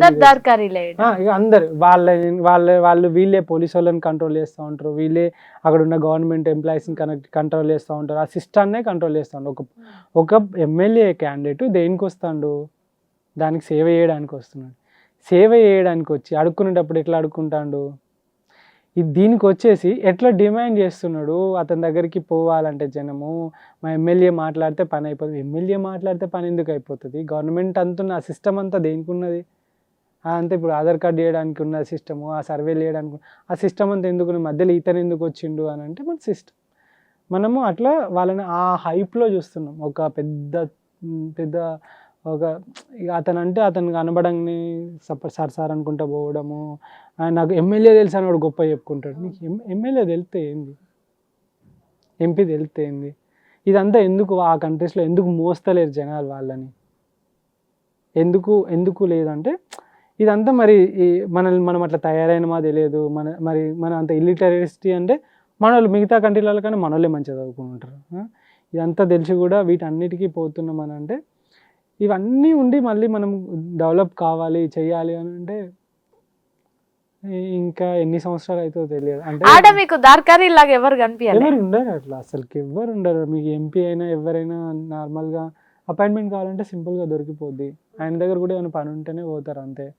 ఆ పని ఏం పని లైక్ ఏదో అలాంటి ఏదో గవర్నమెంట్లో ఈయన ఇన్ఫ్లుయెన్స్ చేసి అట్లా ఏమి ఉండదు. అక్కడ పొలిటీషియన్స్ అంటే అంతే, వాళ్ళు జస్ట్ వాళ్ళు అక్కడక్కడ చూసుకుంటారు అంతే. ఇదంతా హైప్ ఉండదు అస్సలకే. మీరు ఏదైనా దేశంలో ఎలక్షన్స్ చూసాను. ఎక్కడ? జపాన్లో. ఎట్లుండే? జపాన్లో చూశాను. ఇంకా కొన్ని చాలా కంట్రీస్లలోనే చూశాను నేను. లైక్ చాలా సింపుల్. ఈవెన్ సౌత్ కొరియాలో ఉన్నప్పుడు ఎలక్షన్స్ జరిగినాయి అనుకుంటా. ఎలక్షన్స్ కూడా మంచిగా 4-5 రోజులు జరుగుతాయి. ఇట్లా ఓటింగ్ సిస్టమ్ అదంతా జరుగుద్ది. అండ్ చాలా ప్రశాంతంగా సింపుల్గా ఎవరికి వీలు ఉన్నప్పుడు వాళ్ళు పోయి వేసేసుకొని ఉంటారు. 100% ఓటింగ్ వేస్తూ ఉంటారు. మన దగ్గర అన్ని మ్యాక్సిమం ఉంటుంది 100%. ప్రతి ఒక్కరు వినియోగించుకుంటారు వాళ్ళ ఓటు హక్కు. ఎందుకంటే వాళ్ళ దేశాన్ని మార్చేటోళ్ళు వాళ్ళే, ఎవరు ఎలాంటి వాళ్ళు అని చెప్పేసి ఉంటుంది. మంచి డిజిటల్గానే ఉంటుంది. మన దగ్గర ఆ సిస్టమ్ ఉండదు. అండ్ చాలా చేంజ్ చేయాలి. అండ్ మన దగ్గర ప్రతి గవర్నమెంట్ ఉద్యోగం వస్తే చాలరా లైఫ్ సెట్ అయిపోతుంది అని అనుకుంటా. రెవెన్యూ డిపార్ట్మెంట్లో ఇది ఈఎంఆర్ఓ ఆఫీసులు కానీ, భూ రిజిస్ట్రేషన్స్ కానీ వీటిలలో చూసుకొని మీకు అందరు తెలిసిన ముచ్చటే. ఇప్పుడు ఇదేంది మన దాడులు చేస్తుంది కదా, మన ఏమంటారు అది, ఈడీ అయినా ఈడీ రైట్స్ చేస్తుంది కదా. సారీ, ఈడీ రైట్స్ చేసినప్పుడు 100 కోట్లు దొరికినాయి, 50 కోట్లు దొరికినాయి అని అంటారు కదా. సో యాక్చువల్గా వాళ్ళందరికీ తెలుసు ఎవడెవడు తీసుకుంటున్నారు. అందరు రైడ్ చేస్తే అందరు దొరుకుతారు. ప్రతిరోజు ఒక ల్యాండ్ రిజిస్ట్రేషన్ జరిగేటప్పుడు ప్రతి రిజిస్ట్రేషన్ మీద కంపల్సరీ అక్కడున్న అధికారి, అక్కడున్న వాళ్ళందరూ కూడా లంచం తీసుకుంటారు దాని మీద. ఇది ఎవరు తెలియదు సిస్టంలో, అందరు తెలుసు. మరి ఎందుకు ఆగట్లేదు? ఎందుకు యాక్షన్ తీసుకోవట్లేదు? ప్రతి ఒక్కరికి తెలుసు ఇది. ప్రతి కాంట్రాక్టరు ఒక రోడ్డు వేయాలన్నా, ఒక బ్రిడ్జ్ కట్టాలన్నా, ఏం చేయాలన్నా ప్రతి కాంట్రాక్టరు 100 కోట్లు శాంక్షన్ అయితే దానిలో అతను స్పెండ్ చేసేది మాత్రం 20 కోట్లు మాత్రమే. మిగతా 80 కోట్లు ఆడున్న రాజకీయ నాయకులకి శాంక్షన్ చేయించినందుకు అన్నిటికీ పోతాయి. క్వాలిటీ కావాలంటే నువ్వు 80 కోట్లు మీరే మింగి 20 కోట్లే రోడ్డు మీద పెడితే క్వాలిటీ ఎక్కడికి వెళ్ళి వస్తుంది? ఈ క్వాలిటీ మనం ఫారిన్ కంట్రీస్లో మనం ఎక్స్పెక్ట్ చేస్తాం. ఎందుకంటే 100కి 80% రోడ్డు మీద ఇన్వెస్ట్ చేస్తే 20% వాడు తీసుకుంటాడు కావచ్చు. ఎందుకంటే వాడు రాజకీయ నాయకునికి ఇవ్వాల్సిన అవసరం లేదు, అక్కడ ఎవరికి ఏమో ఇవ్వాల్సిన అవసరం లేదు. ఈడ ఈవెన్ మాకు తెలిసిన వాళ్ళ ఫ్రెండ్స్ స్కూల్ ఉన్నాయి, పెద్ద స్కూలు. ఎక్కడ? హైదరాబాద్లో ఇక్కడ స్కూల్ ఉంది. ఆ స్కూల్ దగ్గరికి వెళ్ళి కూడా అక్కడ లోకల్ రాజకీయ నాయకులు పైసలు తీసుకుంటారు. ఆడున్న రౌడీ షీటరు. ఎందుకు అని అంటే స్కూల్ వాడు దాన్ని ఏమన్నా ఖరాబ్ చేస్తారు, పేరు ఖరాబ్ చేస్తారని వాడి భయం. వీడేమంటారు, రాళ్ళేస్తాం, కట్టెలేస్తాం, దాడి చేస్తాం, ఏమని చేస్తారు. వీళ్ళ చేతిలో ఏమైనా ఉన్నాయి, వాళ్ళు చదువు చెప్పేటోళ్ళు వీళ్ళు అంటే అక్కడ నుండి కూడా నీకు జరుగుతుంది. ఇదంతా లైక్ చాలా డీప్ లెవెల్ కరప్షన్లో ఉన్నది. ఇదంతా మనకు తెలుసు, మనం చూస్తూనే ఉంటాం. ఈవెన్ రేషన్ బియ్యం దగ్గరకు మొదలైతే ₹2 దొరికే రేషన్ బియ్యం దగ్గర మొదలైతే టాప్ లెవెల్ వరకు మనకి ఫుల్ కరప్షన్ ఉంది. కాబట్టి మనము వేరే కంట్రీస్తో పోల్చుకుంటే మనం మంచి అండ్ ఇంకా వేరే కంట్రీస్లలో అన్నిట్లలో వర్క్ చేసేవాళ్ళు అంటే మళ్ళీ మన ఇండియన్సే టాప్ వాటన్నిట్లలో. కానీ ఇక్కడ కరప్షన్ తగ్గినప్పుడు మన దేశం కంపల్సరీ డెవలప్ అవుద్ది. అది తగ్గాలి. మీరు పోయిన చిన్న దేశం ఏది? కంబోడియా, శ్రీలంక అనుకుంటాం. కంబోడియా, శ్రీలంక. ఓకే. అక్కడికి ఇక్కడికి కంపేర్ చేసినా అంతేనా? కంబోడియా మనంత పెద్దది కాదు, చూసుకుంటే అది మనంత డెవలప్డ్ కూడా కాదు. బట్ స్టిల్ సేఫ్టీ విషయంలో కానీ వాటి విషయంలో కంబోడియా మచ్ బెటర్ మనకన్నా. అండ్ రోడ్లు ఇట్లా అవన్నీ కూడా అన్నీ బాగానే ఉంటాయి. ఈ చెత్త గిత్త కూడా చాలా తక్కువ వేయడం, వాళ్ళు కూడా మంచి సివిక్ సెన్స్ తోటి బాగానే ఉన్నాయి, స్టిల్ మంచిగానే ఉన్నాయి. మన దానికన్నా చూసుకుంటే మనది చరిత్ర ఉన్న దేశం. అండ్ ఒకప్పుడు కంబోడియా కూడా మన అఖండ భారతదేశంలో ఒక దేశమే. అండ్ మీకు తెలుసు అంకోర్ వాట్ టెంపుల్ అనేది అతిపెద్ద దేవాలయం మొత్తంలో, హిందూ దేవాలయాల్లో అంకోర్ వాట్ టెంపులే పెద్దది. అలాంటి ఒక టెంపుల్ అక్కడ ఉంది. మన తమిళనాడు చోళులు సంథింగ్ అక్కడ కట్టిరు అప్పుడు, అదంతా మన ఒకటే ఉండేది. మెల్లిమెల్లిగా విడిపోయి బార్డర్స్ వచ్చేసి, నేను థాయిలాండ్లో చూసుకుంటే కూడా మనం హిందూ రామ్ రోడ్, సీతా రోడ్ అని ఉంటుంది తెలుసు, రోడ్ల పేర్లు అది పెట్టిరు. Majority of Hindus like Thailand లో కూడా ఉన్నారు. మీరు సువర్ణ భూమి ఎయిర్పోర్ట్ పేరు చూడండి, అంత మంచి సాంస్క్రిట్ నేమ్ ఉన్నదో. సువర్ణ భూమి ఇంటర్నేషనల్ ఎయిర్పోర్ట్. ఆ క్షీరసాగర మదనం జరుగుతుంది చూసారా మీరు, దేవుళ్ళకి రాక్షసులకి, అది ఉంటది ఎయిర్పోర్ట్ మొత్తం పెద్దగా స్టార్ట్ అవ్వగానే ఎయిర్పోర్ట్ లో అమృతం వస్తుంది, దేవుళ్ళు తీసుకుంటారు, విషం వస్తే రాక్షసులకు ఇస్తారు. ఆ స్టోరీ ఏదైతుందో ఒక పెద్దది ఇట్లా ఉంటుంది. మన ఇండియా ఎయిర్పోర్ట్లో లేదు, బట్ ఒక థాయిలాండ్ ఎయిర్పోర్ట్లో అట్లా ఉంది. ఇవన్నీ ఉన్నాయి. కానీ వాళ్ళు ఆ పీపుల్ కానీ, ఆ పాలిటిక్స్ కానీ, ఆ డెవలప్మెంట్ కానీ, ఆ టూరిజం మీద వాళ్ళు పెట్టే ఇన్వెస్ట్మెంట్స్ కానీ, టూరిస్టులకు ఇచ్చే వాళ్ళ ప్రిఫరెన్స్ కానీ, అది అంతా చాలా బాగుంది. ఓకే, ఇప్పుడు మీతో పాటు ఇంకా చాలా మంది విమెన్ కూడా ఉంటారు ట్రావెల్ చేసే వాళ్ళు, శృతి ఇంకా వీళ్ళు చాలా మంది ఉంటారు. విమెన్ సేఫ్టీ ఎట్లా ఉంటుంది బయట దేశాలలో? మీరు లైక్ వాళ్ళనే అడగవచ్చు. ఈవెన్ వాళ్ళ వీడియోస్లలో కూడా చెప్పారు, వాళ్ళకి చాలా సేఫ్గా ఫీల్ అవుతారు. Like where compares to like కొన్ని ప్లేసెస్లో ఇండియాతో పోల్చుకుంటే సేఫ్టీ విషయంలో చాలా వరకు యాజ్ ఎ ఉమెన్గా మీరే చెప్పండి, లైక్ ఎంత సేఫ్టీగా ఫీల్ అవుతారో మీరు, ఎంత సేఫ్గా అనిపిస్తుందో మీకు. లైక్ కొన్ని కంట్రీస్లో చూసుకుంటే మ్యాక్సిమం చాలా కంట్రీస్లో, ఈవెన్ మన మిడిల్ ఈస్ట్, మన సౌత్ ఏషియన్ కంట్రీస్లో చాలా వరకు చూసుకుంటే చాలా సేఫ్గా ఉంటుంది. ఎందుకంటే అక్కడ రూల్స్ చాలా టఫ్గా ఉంటాయి. దుబాయ్ లాంటి ఒక కంట్రీలో నీకు ఒకవేళ ఏమన్నా మానభంగం చేసిందంటే వాడిని అక్కడనే హ్యాంగ్ చేస్తారు. అదే మన దగ్గర అలాంటిది ఒకటి జరిగింది అని అంటే మీరు ఆ జస్టిస్ రావడానికి కొన్ని సంవత్సరాలు పడుతుంది. సో ఈ డిలే వల్ల ఏమవుతుందంటే జనాలలో నమ్మకం అనేది పోతుంది. జనాలకు ఏమనిపిస్తుంది అంటే ఏమవుతారా మా అంటే జైలుకి పోతాం, 4 రోజులు ఉంటాం, మళ్ళీ బయటకు వస్తాం అని చెప్పేసి అని అనుకుంటారు. ఎందుకంటే వాళ్ళ దగ్గర చేసినోడు అట్లా బయటకు వచ్చినోడు ఉన్నాడు కాబట్టి. ఈ విధంగా మనం ఎన్ని సినిమాలలో చూసినాం జస్టిస్ ఎంత డిలే ఉన్నదో ఇదంతా కూడా. సో వెంటనే శిక్షలు అమలు జరిగితే జనాలలో భయం మొదలయ్యి ఏం లేదు, మనల్ని మారాలంటే పక్కోడు ఎఫెక్ట్ అయి ఉండాలి, దానికి పనిష్ అయి ఉండాలి పక్కోడు, అప్పుడు మనం మారుతాం. మన ఇంట్లో ఒకరు ర్యాష్ డ్రైవింగ్ చేసి చచ్చిపోయారు అనుకో, ఆ ఇల్లు అంతా భయపడి ర్యాష్ డ్రైవింగ్ చేయరు. ఎందుకు చేయరంటే వాళ్ళ ఇంట్లోనే చచ్చిపోయింది కాబట్టి, తాగి చచ్చిపోయింది అనుకో అట్లా. సో మన పక్కోళ్ళు ఏమైనా క్రిమినల్ చేస్తే వాటికి వాళ్ళు ఆ పక్కోళ్ళు అఫెక్ట్ అయ్యారు అనుకో, అప్పుడు మనం చూపెట్టేది ఎగ్జాంపుల్, పలానా లెక్క బతకాలి, పలానా లెక్క చదవాలి, పలానా లెక్క జాబ్ చేసుకోవాలి, పలానా లెక్క పోలీస్ కావాలి, ఆర్మీలోకి పోవాలి, పలానా లెక్క గొప్పగా ర్యాంకులు కొట్టాలి, ఇట్లా. అదే కదా ఆ ఎగ్జాంపుల్ తోటే కదా మనం పోతున్నాం. అదే ఎగ్జాంపుల్ కూడా శిక్షల అమల్లో కూడా చూపెట్టాలి. పలానా లెక్క అవుతావు, పలానా లెక్క అవుతావు, పలానాడు చూడు మర్డర్ అయితే ఏమైంది, పలానాడు రేపు చేస్తే ఏమైంది, అరే మా ఊరోడేరా, ఊరంతా మారుద్ది ఒకటేసారి. అంతే కదా, ఊరంతా మారుద్ది ఒక ఊర్లో జరిగిందనుకో, గల్లీ ఎంతో మారుద్ది ఒక గల్లీలో జరిగిందనుకో. ఇవన్నీ స్ట్రిక్ట్గా అమలు చేసినప్పుడు అన్నీ మారుతాయి. సో మీరు ఎప్పుడైనా చూసిండ్రా పని చేసేటప్పుడు వేరే దేశాలలో మీరు పోయి ట్రిప్లో? లేదు, అదంతా లైక్ మనం ఆ లీగల్గా జరిగిపోతూ ఉంటాయి, బట్ చాలా వరకు మనల్ని అలో కూడా చేయరు కదా. ఓకే, చెడాయించుడు అమ్మాయిలని అట్లా ఎప్పుడు ఎక్కడ చూడలే, ఇంతవరకు చూడలేదు నేను. ఓకే, మన ఇండియా మొత్తం కూడా తిరిగిండ్రు కదా, మీకు ఏదన్నా ఎక్స్పీరియన్స్ అట్లాంటివి అయినాయా?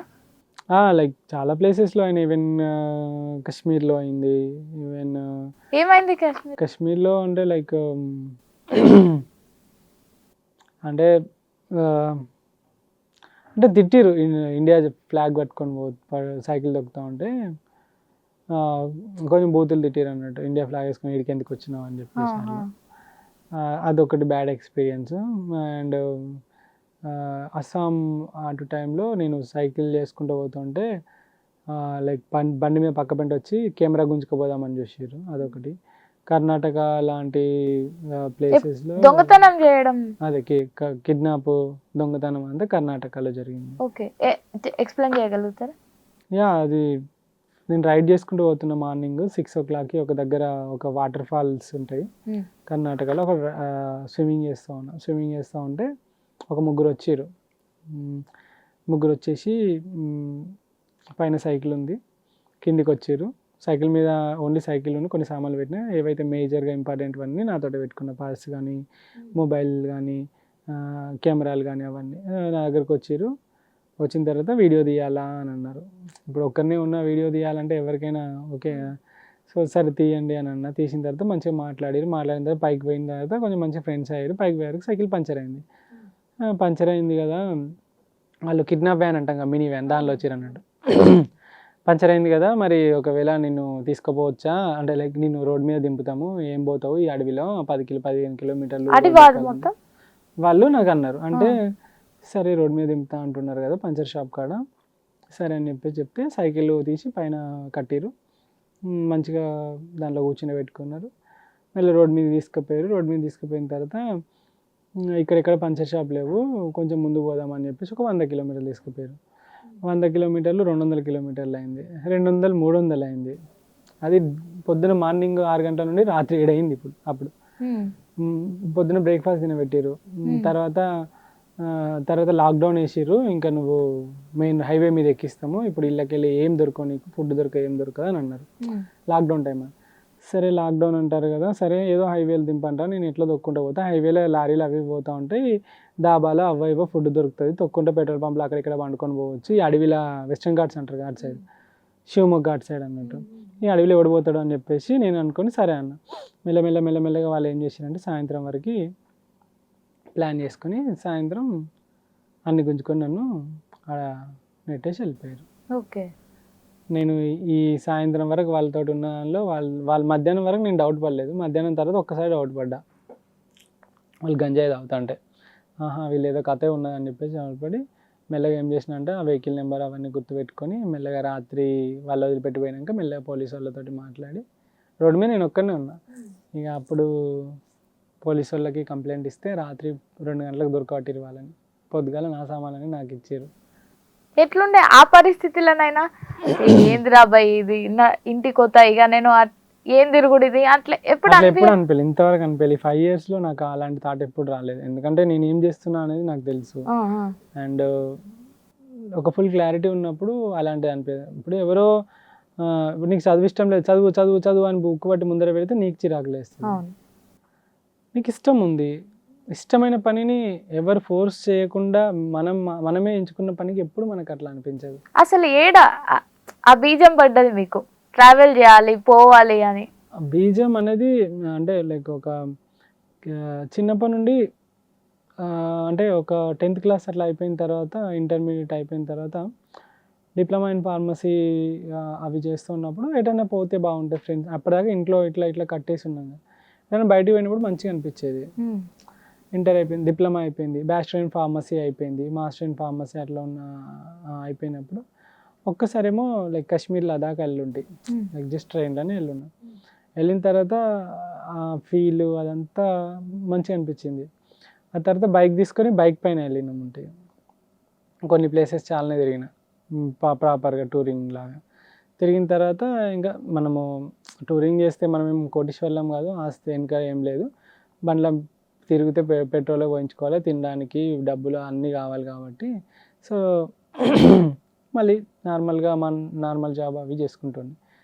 సడన్గా కోవిడ్లో మా ఫాదరు హాస్పిటలైజ్ అవ్వడం, ఆ తర్వాత హాస్పిటల్ బెడ్ పైన ఒక 200-300 మంది చనిపోవడం, అండ్ వాళ్ళు చెప్పిన స్టోరీస్ వినడం, తర్వాత 10 రోజుల తర్వాత మా ఫాదర్ ఎక్స్పైర్ అవ్వడం, ఇదంతా చూసి ర్యాట్ రేస్ అంతా అయింది, లైఫ్ అంతా కూడబెట్టి తరాలకి ఇచ్చేసి చచ్చిపోయి ఒక మెకానికల్గా ఏదో అందరూ పుడతాండ్రు, సంపాదిస్తాండ్రు, పిల్లల కోసం సంపాదిస్తున్నారు, పిల్లలకి ఇస్తాండ్రు, 50-60 సంవత్సరాలు వస్తే ముసలోళ్ళు అవుతారు, వాళ్ళ పెళ్ళిళ్ళు చేసి వాళ్ళ మనవరాళ్ళతో ఆడుకుంటారు, అదృష్టం ఉంటే, అది కూడా లేకుంటే వాళ్ళు ఒడ్డు మీద అంటారు. వీళ్ళు పోయి ఇద్దరే ఉండడమా లేదా అనాథాశ్రమాలలో ఉండడమా, వృద్ధాశ్రమాలలో ఉండడమా, ఇది అయిపోతుంది. ఇంత చేసినాక లాస్ట్కు ఒక 50-60 సంవత్సరాలు పిల్లల కోసం నీ లైఫ్ అంతా డెడికేట్ చేసి తినక కడుపుండ పెట్టుకొని లాస్ట్కి పిల్లల కోసము ఇంత సంపాదిస్తే వాళ్ళిద్దరు తీసుకొని నిన్ను అనాథాశ్రమంలో వేస్తే పరిస్థితి ఏంది అసలు? వృద్ధాశ్రమంలో ఎత్తే ఇవన్నీ గమనించినప్పుడు హాస్పిటల్ బెడ్ పైన వాళ్ళు చెప్పిన స్టోరీస్ అన్ని చూసినప్పుడు ఏంది లైఫ్ ఇదేనా, ఏం లేదా కొత్తగా అని ఆలోచించుకొని ఎటన్నా అట్లా బయటికి వెళ్దామని ఒక సైకిల్ తీసుకొని. ఎందుకు సైకిల్ ఎంచుకున్నారు, బైక్ ఎంచుకున్నారు? హాస్పిటల్ బెడ్ పైన నేను గమనించింది ఏంటంటే అందరూ డబ్బులు సంపాదించారు కానీ హెల్త్లు పొడగొట్టుకున్నారు. సో నేను ఇక్కడ సేమ్ బండో కారో ఫ్లైటో వెళ్తే ప్లేసెస్ చూస్తా, డబ్బులు వస్తాయి, అన్నీ వస్తాయి. ఎట్ ద ఎండ్ నేను కూడా హాస్పిటల్ బెడ్ మీదనే ఉండాలి. నేను అక్కడ నిర్ణయించుకున్నా ఏంటంటే నేను హాస్పిటల్ బెడ్ పైన చావద్దు అని అనుకున్నా రోగంతో. సో నేను ఇవన్నీ చేస్తే నాకు బీపీ వస్తే, షుగర్ వస్తే కంపల్సరీ వస్తాయి. ఇక్కడ ప్రతి ఒక్కరికి వస్తుంది. ఇప్పుడు 100లో ఒకరికో ఇద్దరికో రాదు. ఈ బీపీ షుగర్లు నాకు కూడా వస్తాయి. సో వాటితోటి నేను గోళీలు వేసుకుంటా, ఇది తినొద్దు అది తినొద్దు అని చెప్పేసి నోరు కట్టుకొని ఒక్కొక్క అవయవం క్యాన్సర్ లాగానే ఇంకా ఒక్కొక్క అవయవం ఖరాబ్ అవుతూ ఉంటుంది. నువ్వు తీసుకునే ప్రెషర్లో 40-50 సంవత్సరాలు తర్వాత రోగంతో, ఒక 10-15 సంవత్సరాల రోగంతో కష్టపడి ఇది లాస్ట్కి చచ్చిపోతాం. ఈ లైఫ్ నాకు వద్దు, చచ్చిపోతే హెల్తీగా చచ్చిపోతా, పోతే యాక్సిడెంట్లో పోతాం కావచ్చు అంటే. కానీ ఈ బెడ్ల మీద మన పని మనం చేసుకోలేక వాళ్ళ మీద వీళ్ళ మీద ఆధారపడి ఈ హాస్పిటల్లో మందులు తినుకుంటా సూదులు వేయించుకుంటా మొత్తం పొడుచుకొని డయాబెటీస్ వస్తే కడుపుకు పొడుచుకుంటూనే ఉంటాం మనం చాలా వరకు. లేదా గోళీలు వేసుకుంటూనే ఉంటాం. ఏది తిన్నా స్పైక్ అవుతుంది, ఇన్సులిన్ తిన్నా స్పైక్ అవుతూ ఉంటుంది, లేకున్నా ఇవన్నీ పెద్ద తలనొప్పులు ఇవన్నీ. అలా మా ఫాదర్ అది అనుభవించిండు అన్నట్టు. పుట్టినాలు బుక్కినట్టు గోళీలు బుక్కిండు ఈవెన్ ఎండ్ స్టేజ్లో. అతను చనిపోయింది చెప్తే 50 ఇయర్స్కి చనిపోయింది మా నాన్న అంతే. సో నాకు అనిపించింది అలాంటి లైఫ్ నాకు వద్దు, ఈ ర్యాట్ రేస్ నుండి బయటకు వద్దామని థాట్ తోటి బయటకు వచ్చి లైక్ ఇంత స్ట్రాంగ్గా ఈ 5 సంవత్సరాలు కొన్ని వేల కిలోమీటర్లు, ఇన్ని కంట్రీస్, వాన ఎండ చలి, ఐసుకి కాళ్ళు గడ్డగట్టిన రోజులు ఉన్నాయి, ముక్కు గడ్డగట్టిన రోజులు ఉన్నాయి, ఒక్కోసారి ముక్కుకి ఇట్లా స్పర్శ కూడా తెలియని రోజులు ఉన్నాయి. వానకి తడిసి 3-4 రోజులు తడిసి చేతులన్నీ ఇట్లా మొత్తం దగ్గరికి అయిన రోజులు ఉన్నాయి. ఎండకు తట్టుకోలేక అడ్డం పడ్డ రోజులు ఉన్నాయి.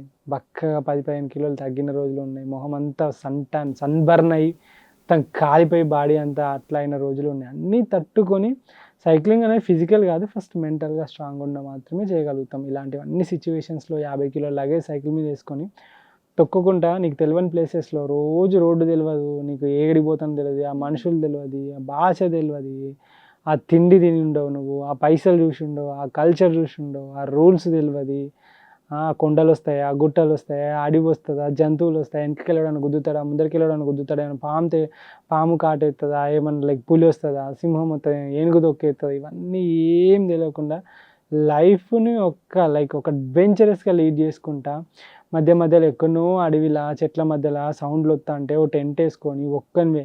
ఇంట్లో ఉంటేనే బాత్రూమ్ పోవాలంటే భయపడతారు కొంతమంది. అలాంటిది ఒక అడవిలో డీప్ ఫారెస్ట్లో థిక్ ఫారెస్ట్లో చిన్న ప్లేస్ టెంట్ వేసుకోవడానికి దొరికితే ఆ టెంట్కి టెంట్ వేసుకొని నైట్ వింత శబ్దాలు వస్తూ ఉంటాయి. కింద పాములు వండుకుంటే ఒక్కొక్క రోజు, తేళ్ళు వండుకుంటే వెచ్చగా ఉండని చెప్పేసి వానకు టెంట్లకు మొత్తం నీళ్ళు వచ్చేసి నీళ్ళని ఎత్తి బయట వారవేసుకున్న రోజులు, మంచంతా పడి టెంట్ అంతా తడిసి ఒక రోజు ఆ రాత్రి అంతా పొద్దున్న దాకా దొరికితే రాత్రి తిండి దొరకక అట్లే వండుకొని పొద్దుగాలేసి మళ్ళీ 100 కిలోమీటర్ల తర్వాత తిండి దొరికింది, లేకుంటే 3వ రోజు తిండి కోసం పోయిన రోజులు ఇవన్నీ చాలా ఉన్నాయి. సో ఇవన్నిటిని లైక్ ఓవర్కమ్ చేసుకుంటా నువ్వు నీ గమ్యాన్ని చేరుతూ కంట్రీ మారుతూ. కంట్రీ తొక్కడం అంటే ఇప్పుడు ఇండియాని విజిట్ చేసిన అంటే నేను హైదరాబాద్ ఒక్కటే చూసి ఇండియాని విజిట్ చేసిన అన్నట్టు ఉండదు నాది. కన్యాకుమారి నుండి కాశ్మీర్ దాకా దొక్కితే ఇండియా అయిపోయినట్టున్నది. అట్లా ప్రతి కంట్రీలో ఆ విధంగా ఆ విధంగానే కవర్ చేసిన. లేకుంటే 5 సంవత్సరాలలో 100 కంట్రీలో అయిపోయాయి నాకు. కౌంట్ చేసుకుంటా అది పోయినా అని అంటే ఇప్పుడు మామూలుగా చెప్తారు కదా, నేను 100 కంట్రీలు తిరిగినా 200 కంట్రీలు తిరిగినా అని చెప్తారు కదా. 100-200 కంట్రీలు తిరగడం వేరు, నువ్వు డీప్గా స్పెండ్ చేయడం వేరు. 100 కంట్రీలు తిరిగినా అంటే ఇండియా వచ్చినా, ఢిల్లీ పోయినా, హైదరాబాద్ పోయినా, ముంబై పోయినా కదా ఇండియా అయిపోయింది.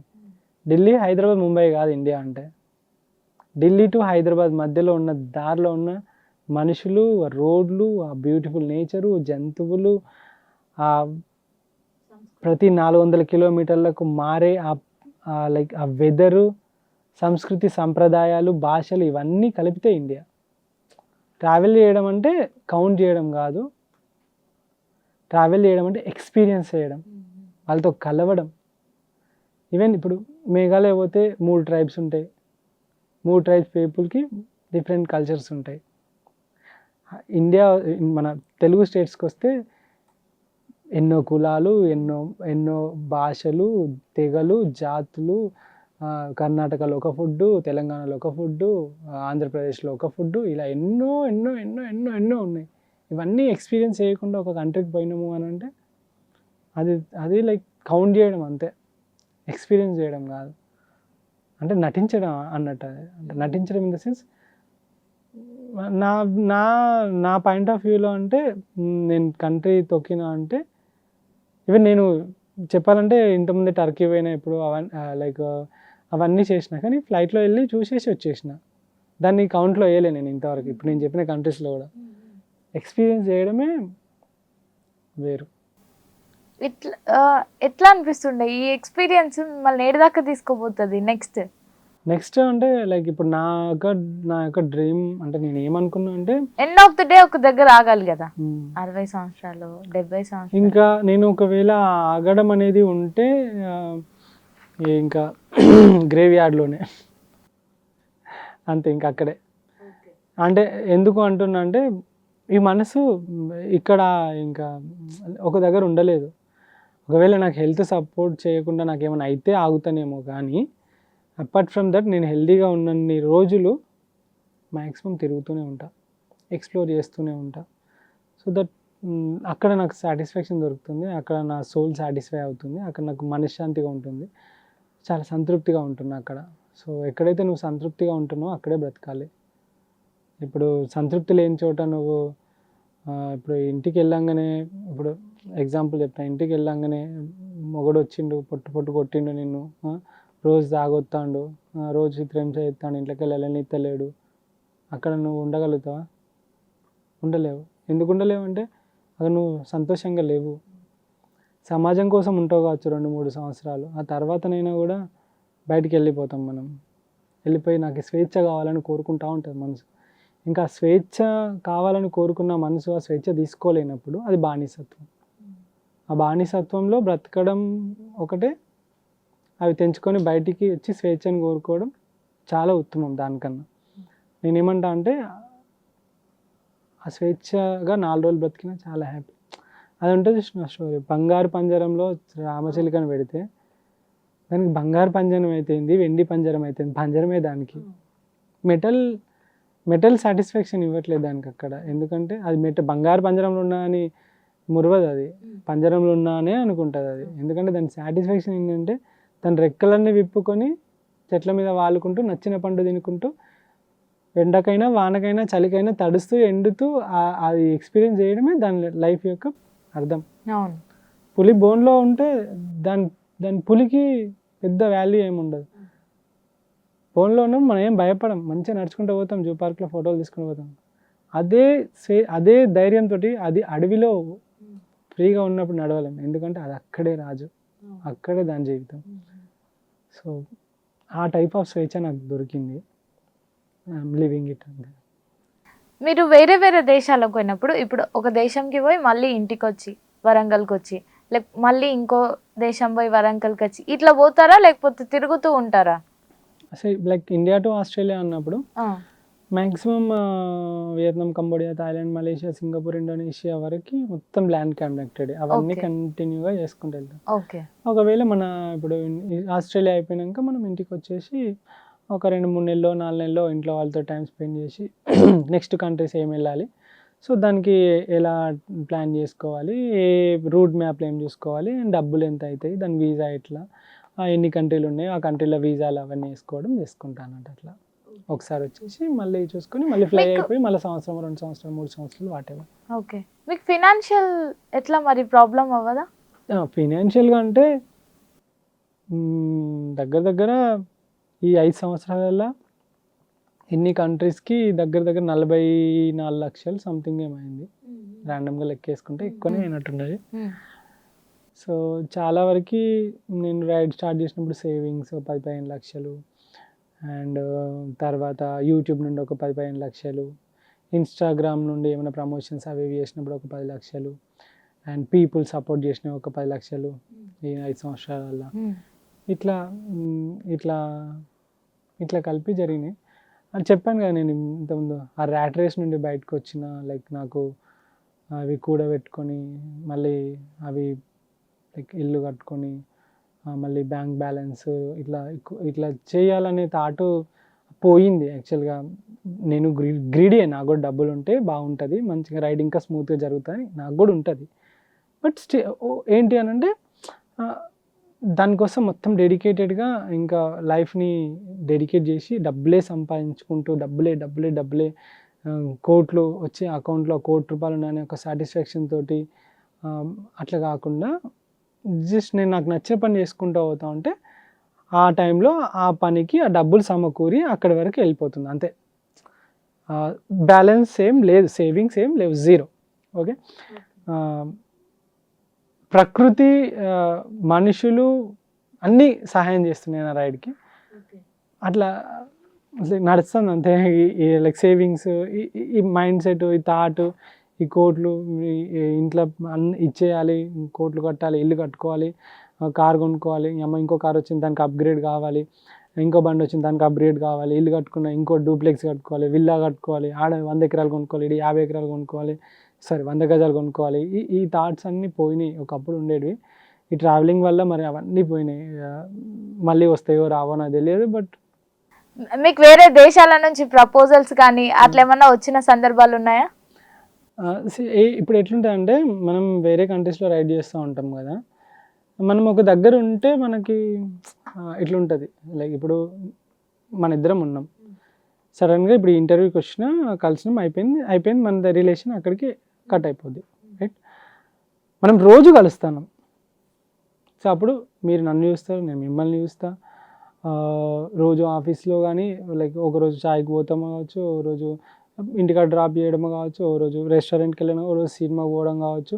ఇలా వెళ్తూ ఉంటే ఒక జర్నీ చేస్తూ ఉంటే ఇద్దరికి ఏమైనా ఇంట్రెస్ట్ కలిసి, సో దట్ అది ఫ్రెండ్షిప్గా మారచ్చు, లేకుంటే అది లవ్గా మారచ్చు, లైక్ వాట్ ఎవర్ ఇది జరగవచ్చు. ఇక మన విషయంకి వచ్చింది అనుకోండి, ఒకరోజు పాడ్కాస్ట్ ఇచ్చిపోయే వ్యక్తిలాగా అయిపోతాను నేను మీకు, మీరు నాకు, నేను మీకు వేరే కంట్రీస్లో. ఇలా మీరు రోజు ఒకరిని లేదా వారానికో 2-3 ఇలా కలుస్తూ ఉంటారు. సో మీకు వీళ్ళందరూ డిఫరెంట్ కైండ్ ఆఫ్ పీపుల్ తోటి మీరు కూడా నేర్చుకుంటూ ఉంటారు. మీరు మీ దగ్గర ఇక్కడికి వచ్చి కూర్చున్న వ్యక్తి దగ్గర నుండి మీరు నేర్చుకుంటూ ఉంటారు.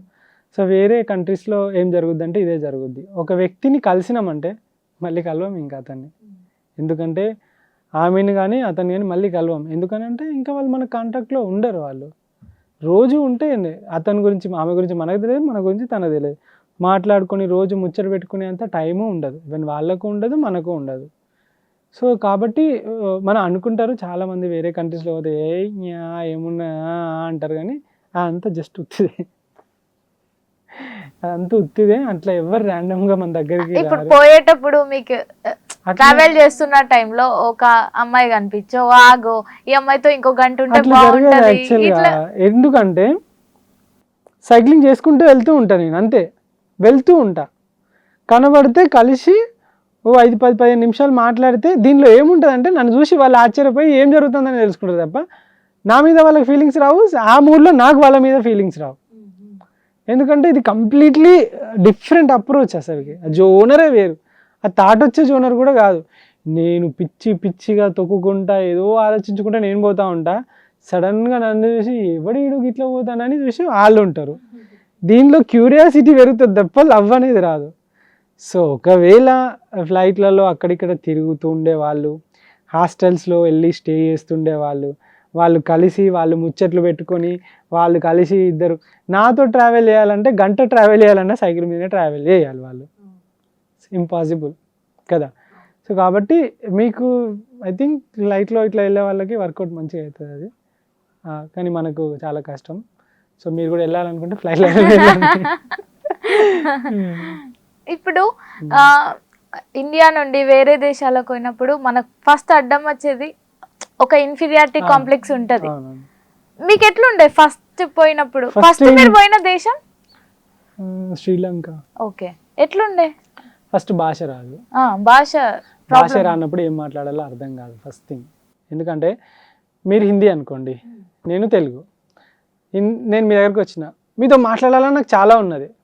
ఓకే, మీకు ముచ్చట పెట్టాలని ఉన్నది, మీతోటి ఏదో చెప్పాలని ఉన్నది. నాకు అక్షరం ముక్క తెలుగు హిందీ రాదు, మీకు అక్షరం ముక్క తెలుగు రాదు. ఇక ఎట్లుంటుంది పరిస్థితి? గూగుల్ ట్రాన్స్లేటర్ తీసుకుంటా, హాయ్ అండి ఎలా ఉన్నారు అని అంట, మీకు చూపెడతా. అది మీరు చదువుకున్నారు అనుకోండి, మీరు అది వాడగలుగుతారు. ఇక నేను రోడ్లో పొండి పోతుంటే, విలేజ్లో పోతుంటే చాలా తక్కువ మంది ఉంటారు. ఎవరికైనా ఫోన్ ఇస్తే వాళ్ళు ఫోన్ హలో అంటారు. హలో కాదు చూడు అని చెప్పాలనే మళ్ళీ నేను ట్రాన్స్లేట్ చేసి అర్థమైంది మీకు? ఈ ఫోన్లో చూడు అని అంటే మళ్ళీ నేను మీకు ట్రాన్స్లేషన్ చేసే చెప్పాలి ఫోన్లో చూడమని. వాళ్ళు ఫోన్ ఇట్లా చూపెట్టగానే నాకు చదువు రాదు అంటారు వాళ్ళు. అప్పుడు వాయిస్ యాక్టివేట్ చేస్తే అప్పుడు వాళ్ళు వింటే అప్పుడు ఏమైనా అర్థం చేసుకుంటే వాళ్ళు అయితే ఉంటుంది. అట్లా ఎంతసేపు మనం కన్వర్సేషన్ చేయగలుగుతాం? 4-5 విషయాలు మామూలుగా మాట్లాడుతుంటే ఫ్లో అవుతుంటే ఈడగొట్టు ఆడ చూపెట్టు, వాళ్ళు మాట్లాడేది ఒక్కొక్కసారి అది ట్రాన్స్లేట్ చక్కగా చేయదు, కరెక్ట్ అయినా కాదా అని మళ్ళీ చెప్పు అని చెప్పాయి. ఇదంతా ఎట్లుంటుంది అంటే మెయిన్ బ్యారియర్ లాంగ్వేజ్. నాకు ఒక దేవుడు ప్రత్యక్షమయ్యి నీకు ఏం వరం కావాలో కోరుకో బిడ్డ అన్నారు అనుకో, నేను ఏం చెప్తా తెలుసా, నాకు ప్రపంచంలో ఉన్న ప్రతి భాష రావాలని కోరుకుంటా. ఎందుకంటే ఎవరి దగ్గర పోతే వాళ్ళ దగ్గర లాంగ్వేజ్ రావచ్చు. ఎప్పుడైతే లాంగ్వేజ్ వస్తుందో మస్తు విషయాలు తెలుసుకోవచ్చు, చెప్పొచ్చు. స్టిల్ నేను వాళ్ళతోటి గూగుల్ ట్రాన్స్లేటర్లో 1,00,000 క్వశ్చన్లు అడిగి తెలుసుకొని ఏవో చాలా చేస్తూ ఉంటాయి. ఇంకా ఈవెన్ మంగోలియా లాంటి కంట్రీలో అయితే ఈ గూగుల్ ట్రాన్స్లేషన్ పనిచేయదు. మీన్స్ లొకేషన్ ఇంటర్నెట్ ఉండదు. నాన్నగా అన్నీ సైగలే. ఆకలి అవుతుందంటే ఇట్లా వాటర్ ఇట్లా అడుక్కుంటా, ఎట్లా పోయి సైకిల్ మీద దారి ఉందా అంటే ఉందా, మంచిగా ఉందా, ఇట్లా ఇవన్నీ ఓకే ఇట్లా వేసుకుంటా పోయినా నేను మంగోలియా లాంటి కంట్రీలో. మంగోలియాలోనే కదా మీ టెంట్ మొత్తం వాటర్ వచ్చో లేకపోతే గాలికో పడిపోతుంది? కొరియాలో టెంట్ కొట్టుకుపోతా ఉంటది, వాన వస్తూ ఉంటది, గాలి వస్తూ ఉంటది, ఆగమైతా ఉంటది. ఎట్లుంటది అప్పుడు పరిస్థితి? ఎట్లా అంటే ఇంకా అది ఇట్సబెట్టి పోబుద్దైందా ఎప్పుడైనా? అట్లేం కాదు కానీ ఒక టఫ్ సిచ్యువేషన్. సముద్రపు గాలి, చల్ల గాలి, -డిగ్రీస్లో గాలి వస్తుంది, టెంట్ కొట్టుకోబోతుంది, అప్పటికే తడిసున్నా, మళ్ళీ దాని మీద వర్షం వస్తుంది, టెంట్ వేద్దామంటే ఉండట్లేదు, పుల్లలు ఇరిగిపోయినాయి టెంట్ అప్పుడే. చాలా కష్టం అనిపించింది. సో ఏం లేదు, మెల్లమెల్లగా బ్యాగులన్నీ తీసి సైకిల్ మీద ఫస్ట్ టెంట్ లోపల వేసి, తర్వాత టెంట్ని గట్టిగా అటు ఇటు అనగాబట్టి ఆ మూలకి ఈ మూలకి 4 బ్యాగులు బరువు పెట్టి, తర్వాత ఏమైనా రాళ్ళు ఉంటే రాళ్ళు కొస్తలకు పెట్టేసి మెల్లమెల్ల అడ్జస్ట్ చేసుకొని, ఇక రాత్రి పండుకుంటప్పుడు ఇట్లా టెంట్ని ఇట్లా గట్టిగా ఎటు గాలి వస్తుందో దాని సైడ్ ఇట్లా గట్టిగా పెట్టి చేతులు పెట్టి రాత్రి అంతా కూర్చుండే. అంతే. చాలా టఫ్ ఉంటాయి. ఒక్కొక్కసారి టెంట్ కిందకి వెళ్ళి వరదలు పోతూ ఉంటాయి, బట్టలన్నీ తడుస్తాయి, సామాన్లు అన్నీ తడుస్తాయి, షూస్ అన్నీ తడుస్తాయి. పొద్దుగాలు ఎత్తే ఆ షూస్లో కాళ్ళు పెడితే కిస్మంటుంది, పచ్చిగా ఉంటుంది. అది ఇప్పితే సాయంత్రం మళ్ళీ గలీజ్ స్మెల్ వస్తుంది, బ్యాక్టీరియా అంత ఫంగస్ అంతా అందులో పోయి బ్యాక్టీరియా అంతా పోయి అవి ఎండబెట్టాలంటే 4-5 రోజుల నుండి వాన పడుతూనే ఉంటుంది, అవి ఎండవు.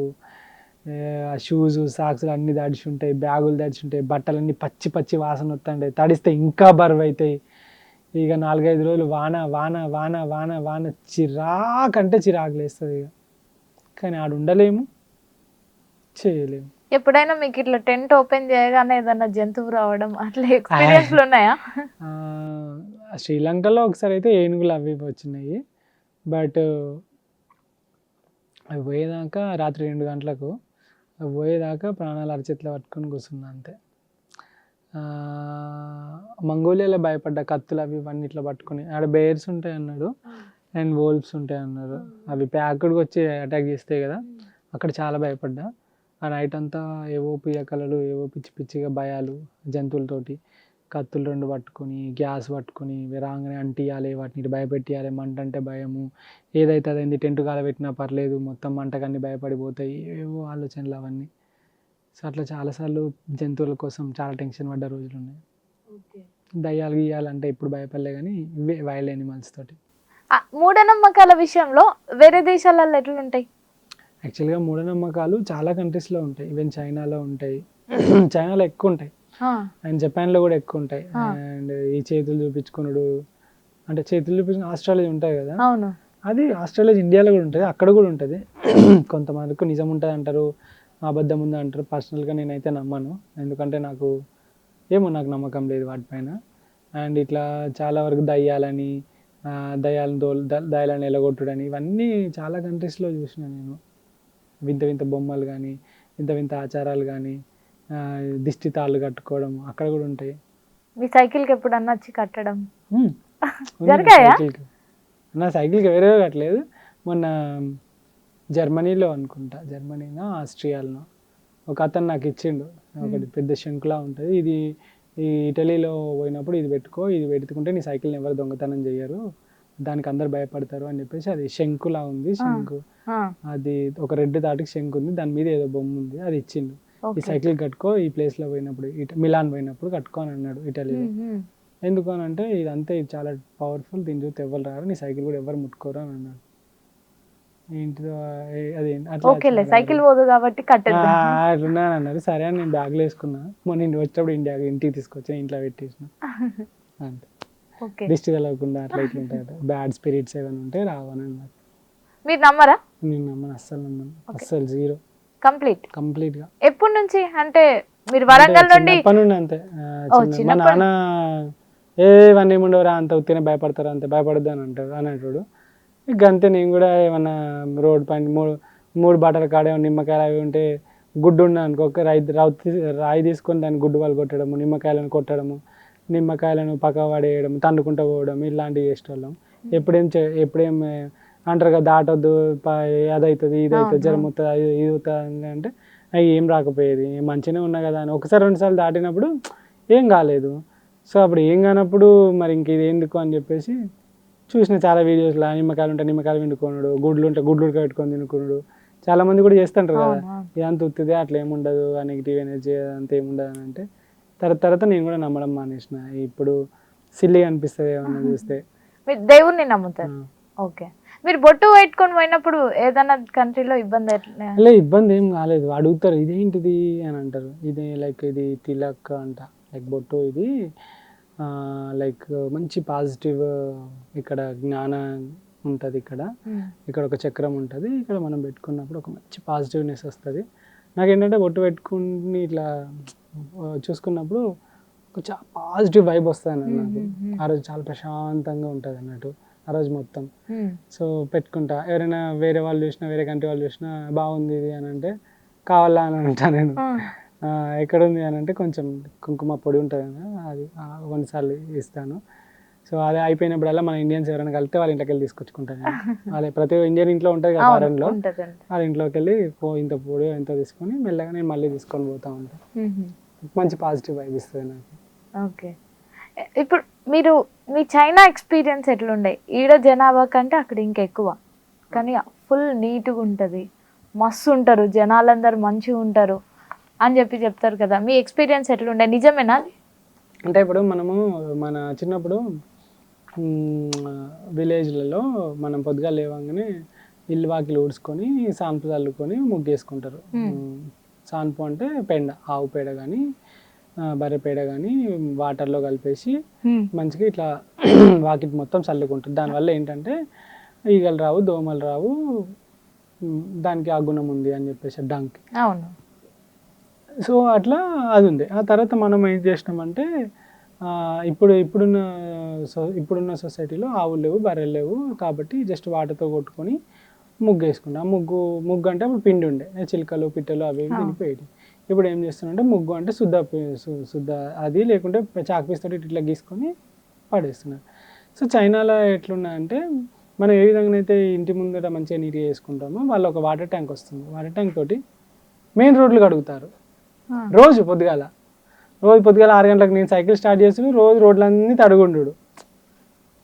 6-7 గంటల చూసారు రోడ్లన్నీ ఏందో ఇట్లా తడిగుంటానని అనుకుంటాను. ఒక 2-3 రోజుల తర్వాత చూస్తే వాటర్ ట్యాంక్తో రోడ్లన్నీ కడుగుతాడు. రోడ్డు కడుతుంది ఏంది అని అంటే పొద్దుగాలనే మంచిగా రోడ్లన్నీ కడుగుతారంట. మన దగ్గర పబ్లిక్ టాయిలెట్ ఎట్లుంటుంది, అసలు పోగలుగుతాము మనం.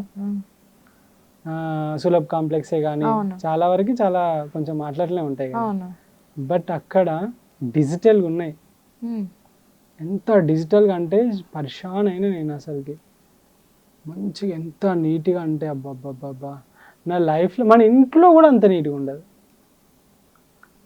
ఒక కొత్త టాయిలెట్ ఓపెన్ చేస్తే ఎట్లుంటుందో అట్లా ఉన్నది. ఒక టాయిలెట్ కమోడే 2 లక్షలు అంట దానికి, పబ్లిక్ టాయిలెట్లో. దాని డిజిటల్ ఇక ఎట్లా తెలుసా, హాట్ వాటర్ వస్తున్నాయి, అదే లైక్ అదే కడుక్కోవడానికి హాట్ వాటర్ ఇస్తుంది, అది కూల్ వాటర్ ఇస్తుంది, లైక్ మ్యూజిక్ వస్తుంది దానిలోకి వెళ్ళి. అండ్ సీట్ కూర్చుంటాం కదా, ఆ సీటు మనకు వాటర్ పడితే గలీజ్గా లైక్ కూర్చుంటే లైక్ అన్కంఫర్టబుల్ ఉంటాయి కదా, ఆ సీట్ కూడా హీటర్ ఉంది ఆ సీట్కి, ఆ సీట్ కూడా వేడి అవుతుంది. లైక్ అసలుకి ఎన్ని ఫీచర్స్ అసలు మస్తు అనిపించింది నాకు అది. అబ్బా గిట్ల పబ్లిక్ టాయిలెట్స్ ఉన్నాయంటే, అది విలేజ్ సైడ్ కూడా అట్లా ఉన్నాయి అన్నట్టు. పబ్లిక్ టాయిలెట్స్ ఇట్లున్నాయంటే, ఈవెన్ ఈ యూరోప్ కంట్రీస్లో కూడా ఎక్కడ పబ్లిక్ టాయిలెట్స్ గలీజ్గా ఉంటాయి, మొత్తం అసలు ఉండవు అసలు, చాలా తక్కువ. ఓకే, యూరోపే కానీ ఈవెన్ ఆస్ట్రేలియాలో కూడా చాలా రేర్ పబ్లిక్ టాయిలెట్స్, అంతేం ఉండవు, అంత గొప్పగా ఉండవు. ఇంకా అదే పోనీ ఇంకా టిష్యూ పేపర్లలో వీళ్ళలో డ్రగ్స్ తీసుకొని ఆ ఇంజెక్షన్ ఇట్లా గుచ్చుతారు టిష్యూ పేపర్కి.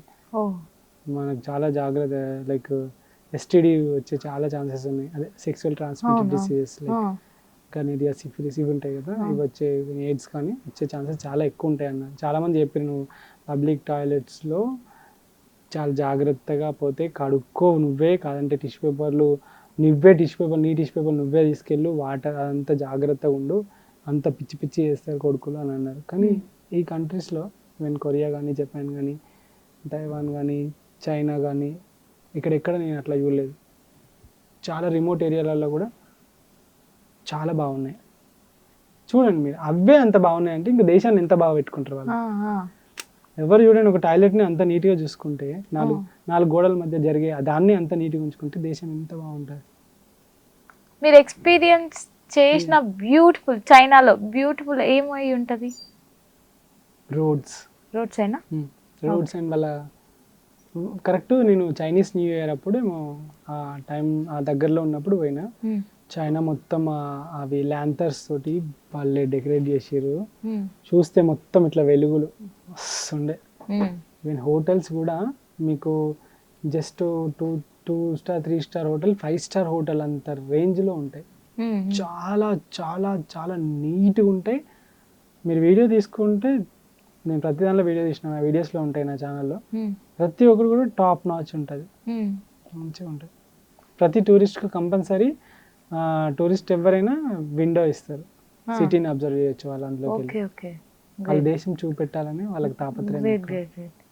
ప్రతి హోటల్లో ఇప్పుడు మన దగ్గర ఇంత ఉగ్రవాదము, ఇంత టెర్రరిజం, బాంబులు ఇవన్నీ వేసి ఉంటాయి కదా, చైనాలో అది జరగదు. చూసిరా మీరు? చైనాలో బాంబులు పేలినాయి, వాడు సెల్ఫ్గా బాంబు పెట్టుకొని మొత్తం పేల్చి, ఇలాంటివి ఎప్పుడైనా విన్నారా? ఒక్క న్యూస్ అన్నా? ఎందుకు తెలుసా? హోటల్లో నేను చెక్ ఇన్ కాగానే హోటల్లో ఫస్ట్ నా హోటల్ పోలీసు వస్తాడు,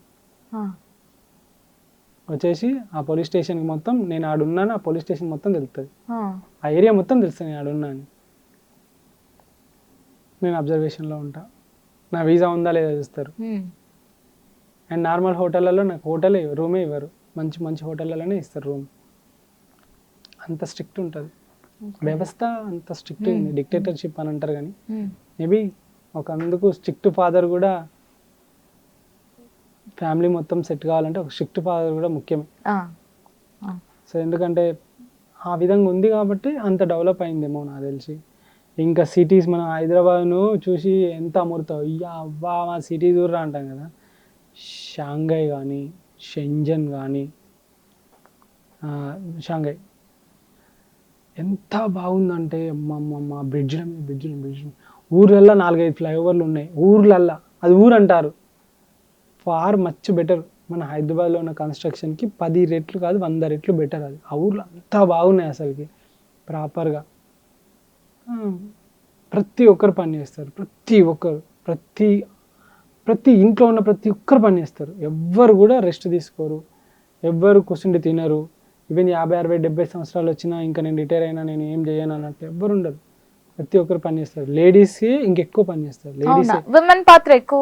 విమెన్ హోటళ్ళలో వాళ్ళే ఉంటారు, రెస్టారెంట్లలో వాళ్ళే ఉంటారు. అండ్ పెట్రోల్ స్టేషన్లలో వాళ్ళే ఉంటారు, ఈవెన్ ఎక్కడ చూసినా ఉమెనే ఉంటారు, కౌంటర్ మీద ఉమెనే ఉంటుంది అంతే, మెన్ కనబడేవాడు చాలా తక్కువ నీకు.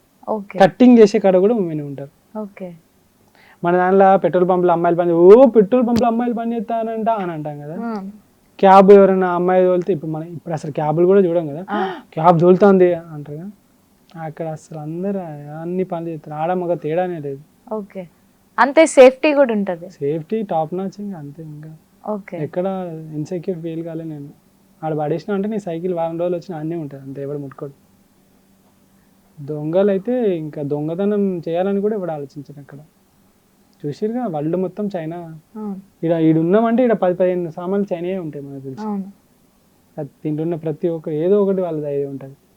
కనీసం చైనా పోయినప్పుడన్నా ఆడికెళ్ళమన్నా తీసుకొచ్చి ఇక్కడ బిజినెస్ చేసి బతికేద్దామని కూడా రాలేదు ఆలోచన. చైనా నుండి చాలా తీసుకొని బిజినెస్ చేస్తారు ఇప్పుడు, సోఫాలు అన్ని చైనా నుండి రా మెటీరియల్ అంతా. అవును నాకు అంటే నేను వెళ్ళిన పర్పస్ వేరు కదా, నాకు ఆట వాళ్ళ బిజినెస్ పర్పస్ పోతే.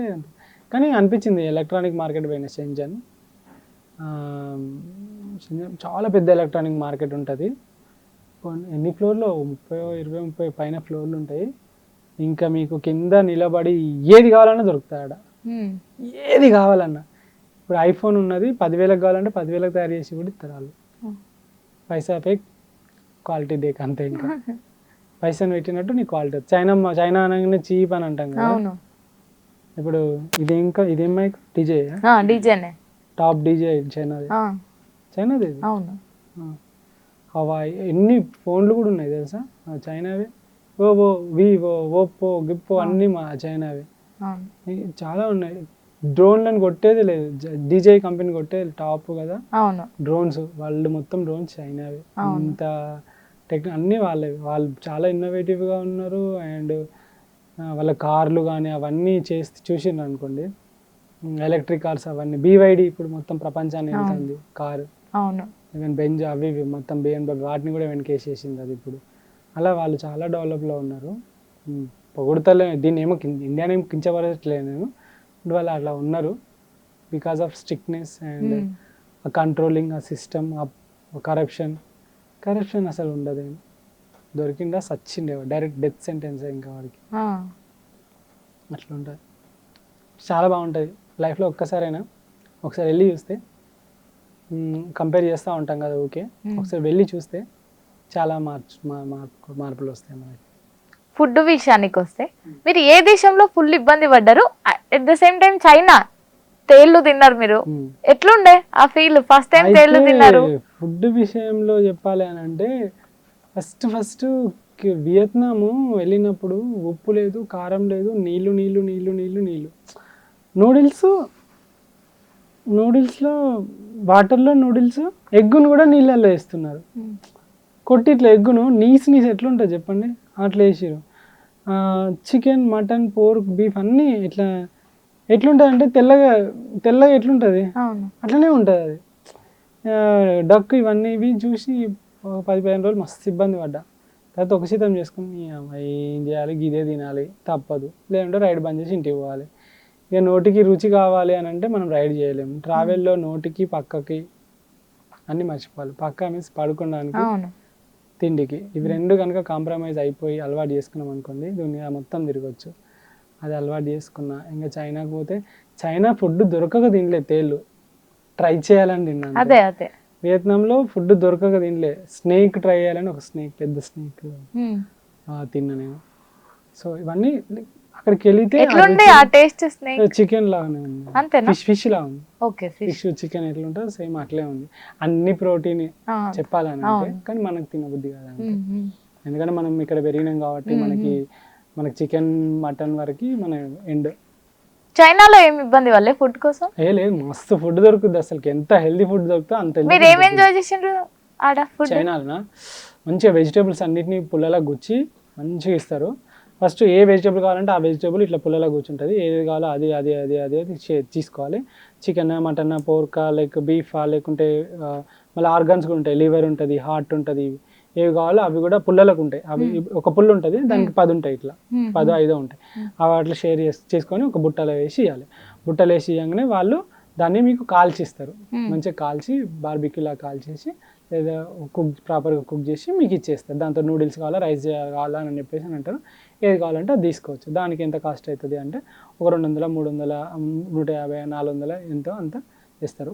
పర్ఫెక్ట్ ప్రాపర్ ఫుడ్ ఉంటుంది అండ్ మంచి నూడిల్స్ ఉంటాయి, రైస్ నూడిల్స్ ఉంటాయి. మన నూడిల్స్ అంటే మన పిచ్చి ఇదేంటి ఏమంటారుగా ఈ మ్యాగీ మైదా మైదా పేర్లు చెప్పొద్దు, బట్ ఈ పిచ్చి నూడిల్స్ ఉన్నాయి కదా, ఈ పిచ్చి నూడిల్స్ అన్ని మనం తింటా ఉంటాం. అవి నూడిల్స్ కావు, అది చండాలమైన స్క్రాప్. అది యాక్చువల్గా నూడిల్స్ అంటే ప్రాపర్గా వాళ్ళు రైస్ తోటి నూడిల్స్ చేస్తారు, అవి చేస్తారు. అవి మస్తు ఉంటాయి, మంచిగా ఉంటాయి, ప్రాపర్గా చాలా మంచి నూడిల్స్ ఉంటాయి. టేస్ట్ కూడా చాలా బాగుంటుంది. మంచిగా ఈ మైదా కడుపులో పోయి అరగకుండా అట్లనే తినాలంటే కడుపే ఖరాబ్ అయిపోద్ది, కానీ అవి అట్లా కాదు, మంచిగా ఉంటాయి. ఈ పిచ్చి పిచ్చి మసాలా ఆయిల్ అవన్నీ మీరు ప్రాపర్ వాటర్లో ఉడికిచ్చిన నూడిల్స్ ఓకే మంచిగా ఉంటుంది. ఫుడ్ మంచిగా ఉంటుంది. అసలు మనం అట్లా అనుకోద్ది, ఈ తేళ్ళు కప్పలు పాములు అంటాం, కానీ అవి ఒక ఆప్షన్ మాత్రమే.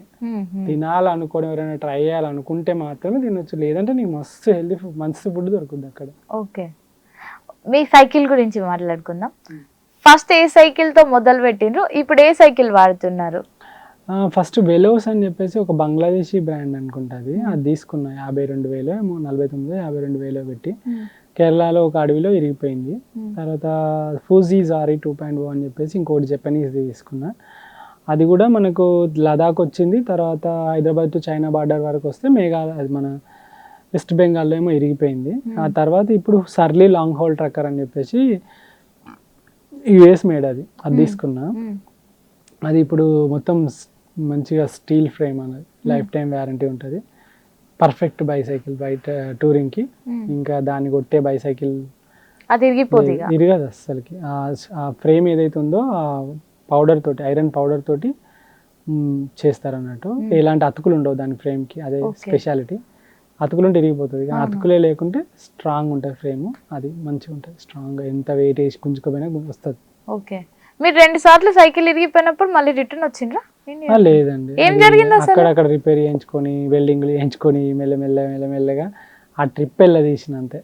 ఓకే, ప్రతిసారి ట్రిప్ నుంచి ఇంటికి రాగానే అమ్మ ఉంటది కదా, వస్తా అని, ఎందుకురా ఇవన్నీ, ఉండొచ్చు కదా ఇంట్లోనే, ఇట్లేం ఉండదా?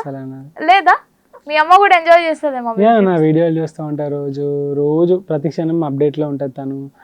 ఇక బెస్ట్ సబ్స్క్రైబర్ అంటే ఇక మా అమ్మ మా చెల్లె. ఇక వాళ్ళు ప్రతిరోజు వీడియో మస్ట్ అండ్ షుడ్గా చూస్తారు.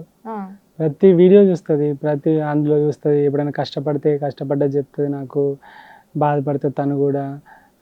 లేకుంటే మంచిగా వాళ్ళు కలిసిరు కదా, వీళ్ళు కలిసిరు కదా, వాళ్ళు ఏమన్నారు వీళ్ళు ఏమన్నారు, ఎట్లున్నది, ఏం తిన్నావు, అది ఎట్లున్నది, మంచిగా ఉన్నది, బ్రెడ్ తిన్నావు కదా, గదేమో తింటానో కదా, గది మంచిగానే ఉందా, దాని పేరు ఏదో అన్నావు, ఆకులు తింటాను, అవన్నీ అవి ఎట్లున్నాయి, ఇట్లా అన్నీ అడుగుతూ ఉంటుంది అన్నట్టు. సో నేను చెప్తా ఉంటాను ఆమెకి, ఏమన్నా కష్టంగా ఉన్నప్పుడు, అయినా నువ్వేం చెప్పవులే నాకు, నేను కూడా వీడియోలనే చూసుకోవాలి, అట్లా ఇట్లా అంటూ ఉంటుంది. స్టిల్ వాళ్ళు కొంచెం వర్రీ అవుతారు, కానీ ఎట్ ద ఎండ్ వాళ్ళు హ్యాపీ. నేను చేసిన దానికి ఏదైతే ఉన్నదో ప్రపంచం అంతా హ్యాపీగా ఉన్నప్పుడు ఆల్మోస్ట్ ఒక మదర్ కూడా చాలా ప్రౌడ్గా ఫీల్ అవుతుంది. అవునవును. మీరు తిరిగిన దేశాలన్నిట్లో మీ అమ్మని ఎక్కడికి తీసుకుపోదాం అనుకున్నారు? చాలా కంట్రీస్ ఉన్నాయండి, కానీ అంత తీసుకుపోతా మ్యాక్స్.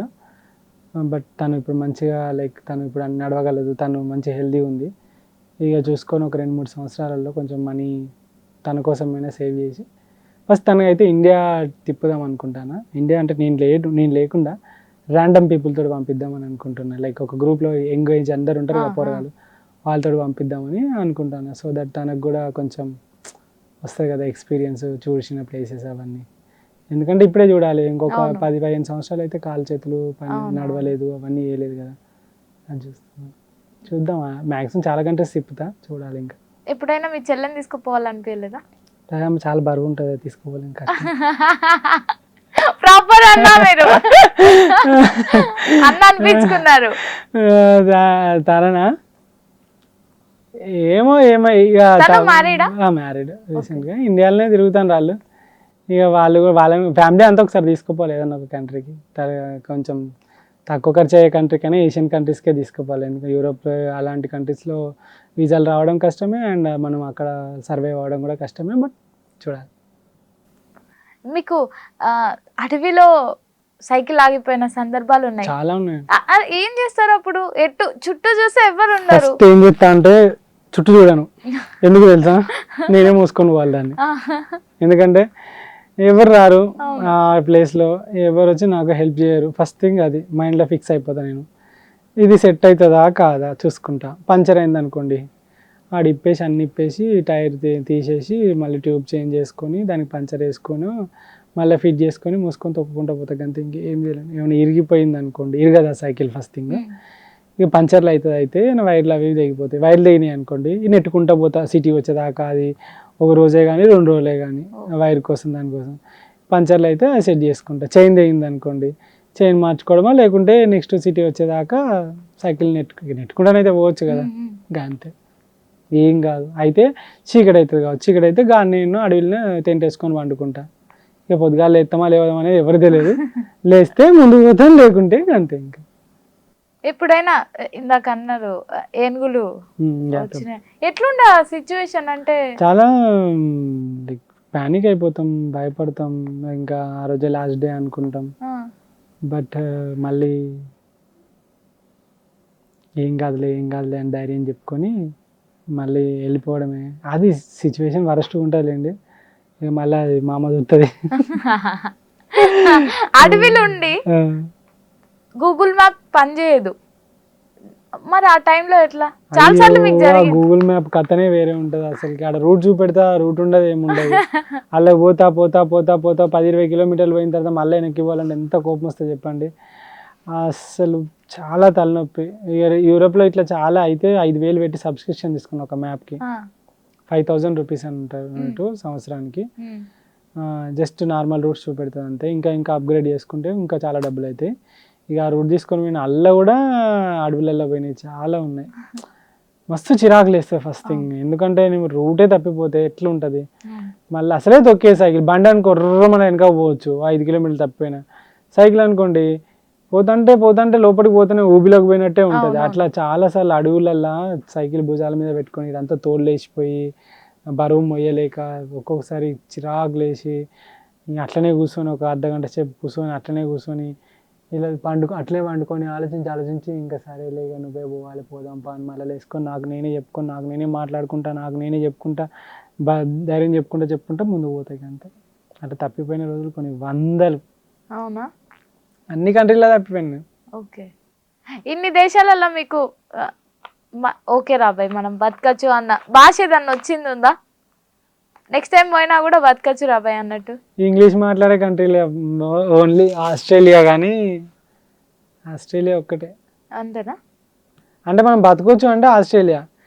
ఎట్లయినా బతకొచ్చు అంటే అన్ని కంట్రీలలో బతకొచ్చు. ఇక ఏదో సైకిల్ వేసుకునైనా బతకొచ్చు. గూగుల్ ట్రాన్స్లేటర్ ఉన్నంత వరకు ఏదైనా బతకొచ్చు మనం. ఓకే. మెల్లమెల్ల ఉంటే మెల్లమెల్ల మాట్లాడుతుంటే ఆ భాష వస్తుంది. ఏం లేదు, నాకు ఏదైనా కంట్రీలో పోతా 4-5 వర్డ్స్ వస్తాయి. తిన్నావా, బాగున్నావా, అట్లా ఇట్లా అంట. అవి 4-5 వర్డ్స్ నేర్చేలోపు వేరే కంట్రీకి వెళ్ళిపోతా. నేను మీ దాంట్లో చూస్తూ ఉంటా ఇన్స్టాగ్రామ్లో ఒక క్యూట్ బేబీది ఒక పోస్ట్ ఉంది.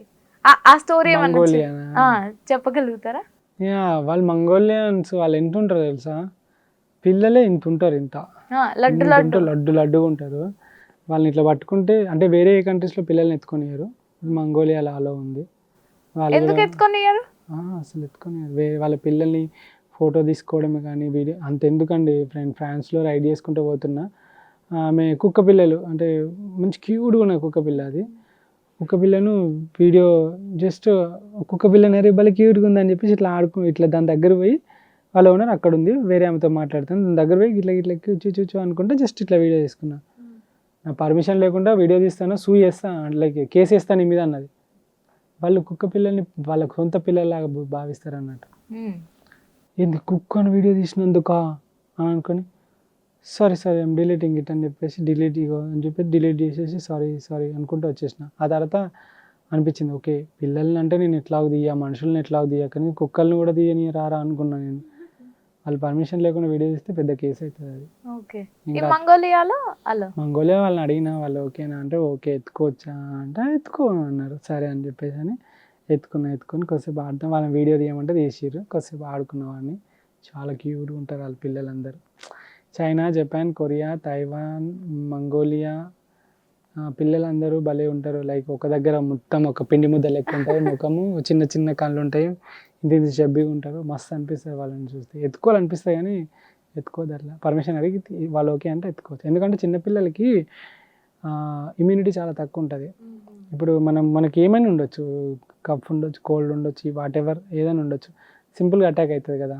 మెయిన్ రీజన్ అది. అండ్ కిస్ చేసుకోవద్దు అస్సలకి. ఇంకా ఎత్తుకున్నా ఓకే, పర్మిషన్ లేసుకునే ఇట్లా చెంపకిచ్చినా అంటే నీ మీద కేసు ఇచ్చు వాళ్ళు. మనం జైలుకి పోతాం కూడా మనం మళ్ళీ మంచిగా. వాళ్ళ ప్రాపర్టీ నువ్వు ఎలా ముట్టుకుంటావు అని. అట్లా చాలా రిస్ట్రిక్షన్స్ ఉంటాయి అక్కడ. మన ఇండియాలో మొత్తం BTS ప్రభావం నడుస్తుంది కదా. మీరు సౌత్ కొరియా పోయినప్పుడు ఎవరన్నా చూసిన సందర్భాలు? నా సౌత్ కొరియా పోగానే ఇంకా నా వీడియోలకి మామూలు వ్యూస్ కాదు అసలు. ఇండియాలో ఉన్న జంజీ గ్యాంగ్ అంతా వచ్చేసి నా వీడియోల కానీ ఉండే. నాకు ఇన్స్టాగ్రామ్ కానీ అన్న ఇక్కడ BTS వాళ్ళది కేఫే ఉంటుంది అన్న, అది చూపెట్టన్నా అన్న, వీళ్ళు ఇక్కడ చేసి నేనైనా వీడియో తీస్తే అన్న ఇక్కడ ఈ సిరీస్ తీసిరన్నా అని అనేటోళ్ళు. చెర్రీ బ్లాసమ్ ఇప్పుడు ఈ టైం అది బ్యూటిఫుల్గా చెర్రీ బ్లాసమ్ ఉంటుంది, చెట్లు, ఆ మధ్యలో నేను సైక్లింగ్ కూడా పోతుంటే అబ్బా అబ్బా అబ్బా ఏమున్నది అన్న. నాకు కూడా one of the best favourite country మన సౌత్ కొరియా. ఎందుకంటే నేను త్రీ సీజన్స్ చూసిన అక్కడ. వాన, ఎండ, చలి. అసలుకి మస్తు బ్యూటిఫుల్ ఉండే. BTS మన వాళ్ళకి ఆ లొకేషన్స్, వాళ్ళ రిలేషన్స్ ఏవైతే ఉన్నాయో చాలా లైక్ స్మూత్గా ఉంటాయి అన్నట్టు. వాళ్ళు అమ్మాయిని వాళ్ళు ప్యాంపర్ చేసి కేర్ చేసే విషయం ఏదైతే ఉందో సౌత్ కొరియన్ ఆ మూవీస్లో కానీ అక్కడ చాలా బాగా చూపెడతారు.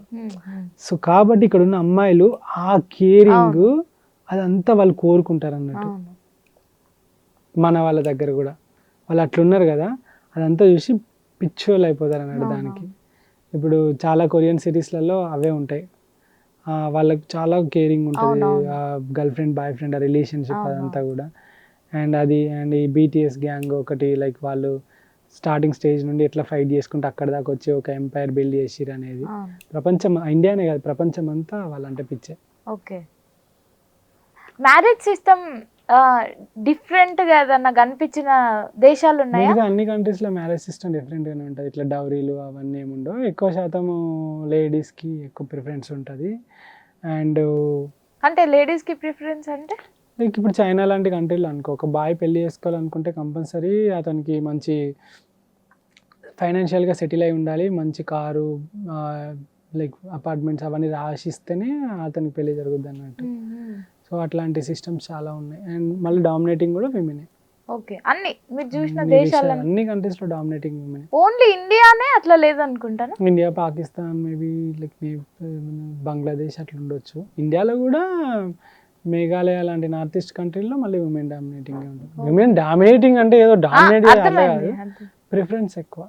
ఓకే, ఇంటి పేర్లు కూడా విమెన్సే ఉంటాయి. ఓకే, నేను మేఘాలయలో కూడా అంతే. పెళ్లి చేసుకుంటే పిల్లగాడు అత్తగారింటికి వెళ్తారు, ఇల్లరికం అంటారు. అంటే ఇల్లరికం పోయిన వారు అంటారు మన దగ్గర. అక్కడ అది రిచువల్, అది తప్పు కాదు. ఏదైనా పెళ్లిలో ఉండేనా మీరు? ఉండే, లైక్ మేఘాలయలో ఉన్నట్టున్నా అండ్ వియత్నాంలో ఉన్నట్టున్నా, కొన్ని కంట్రీస్లో ఉన్నా. మీకు తెలుసు లైక్ ఇట్లా తెల్ల బట్ట క్రిస్టియన్ మ్యారేజ్ అట్లా ఉంటుంది అంతే. అంత గొప్పగా అంటే ఏం అనిపించలేదు. వియత్నాంలో కొంచెం కలర్ఫుల్ డ్రెస్సులు బాగా అనిపించింది. ఇంకా ఏమో అంటే అన్నోన్ పీపుల్ పెళ్ళికి నేనేమో పిచ్చిగా చెమటలు కారుకుంటా సైకిల్ తొక్కుకుంటా పోతా ఉంటే సడన్గా పెళ్లి కనబడితే నేను రావచ్చా అంటే ఇంకా నాకు ఎట్లో అక్వర్డ్గా నాకే పోవాలనిపించింది. దూరం గుండా అయినా గమనిస్తా డ్రెస్సులు అవన్నీ కలర్ఫుల్. మీకు ఏడా మంచి దోస్తులైనరు ఆ దేశం వాళ్ళు? మంగోలియాలో, కొరియాలో, తైవాన్లో, జపాన్లో, మలేషియాలో, థాయిలాండ్లో, ఆస్ట్రేలియాలో చాలామంది. అన్ని కంట్రీస్లో నెంబర్లు ఉన్నాయి. వాళ్ళు ఇప్పటికీ మెసేజ్ చేస్తారు. ఫ్రాన్స్, జర్మనీ, ఆస్ట్రియా అందరూ మెసేజ్ చేస్తారు. వాళ్ళ ఇంటికి ఇన్వైట్ చేస్తారు ఇప్పటికి కూడా. మళ్ళీ రా ఎప్పుడు వస్తావు అది అని అంటారు. ఇండియాకి వస్తే చెప్పండి అని నేనంట. మా హైదరాబాద్ కంపల్సరీ రావాలని చెప్తా, ఈ మా తెలుగు స్టేట్స్ బాగుంటాయని చెప్తా, ప్లేసెస్ చెప్తా. అట్లా చాలా మంది. వాళ్ళు ఎవరైనా వచ్చి ఇక్కడికి వచ్చిన సందర్భాలు? నేను లేను ఇక్కడ. వాళ్ళు వచ్చారు చాలా మంది, ఇజ్రాయెల్ నుండి కానీ చాలా మంది పరిచయం వాళ్ళు వచ్చారు. బట్ ఎవరైనా నాకు తెలిసిన ఉంటే వాళ్ళకి అప్ప చెప్తా, చూసుకోండి కొంచెం అంటే వాళ్ళు చూసుకుంటారు. నాన్ వేషానికి మీకు ఫ్రెండ్షిప్ ఉందా? ఉంది, బాగానే మాట్లాడతాడు. ఓకే, చాలా రోజులు 4-5 సంవత్సరాలు ఉన్నాను కలిసి.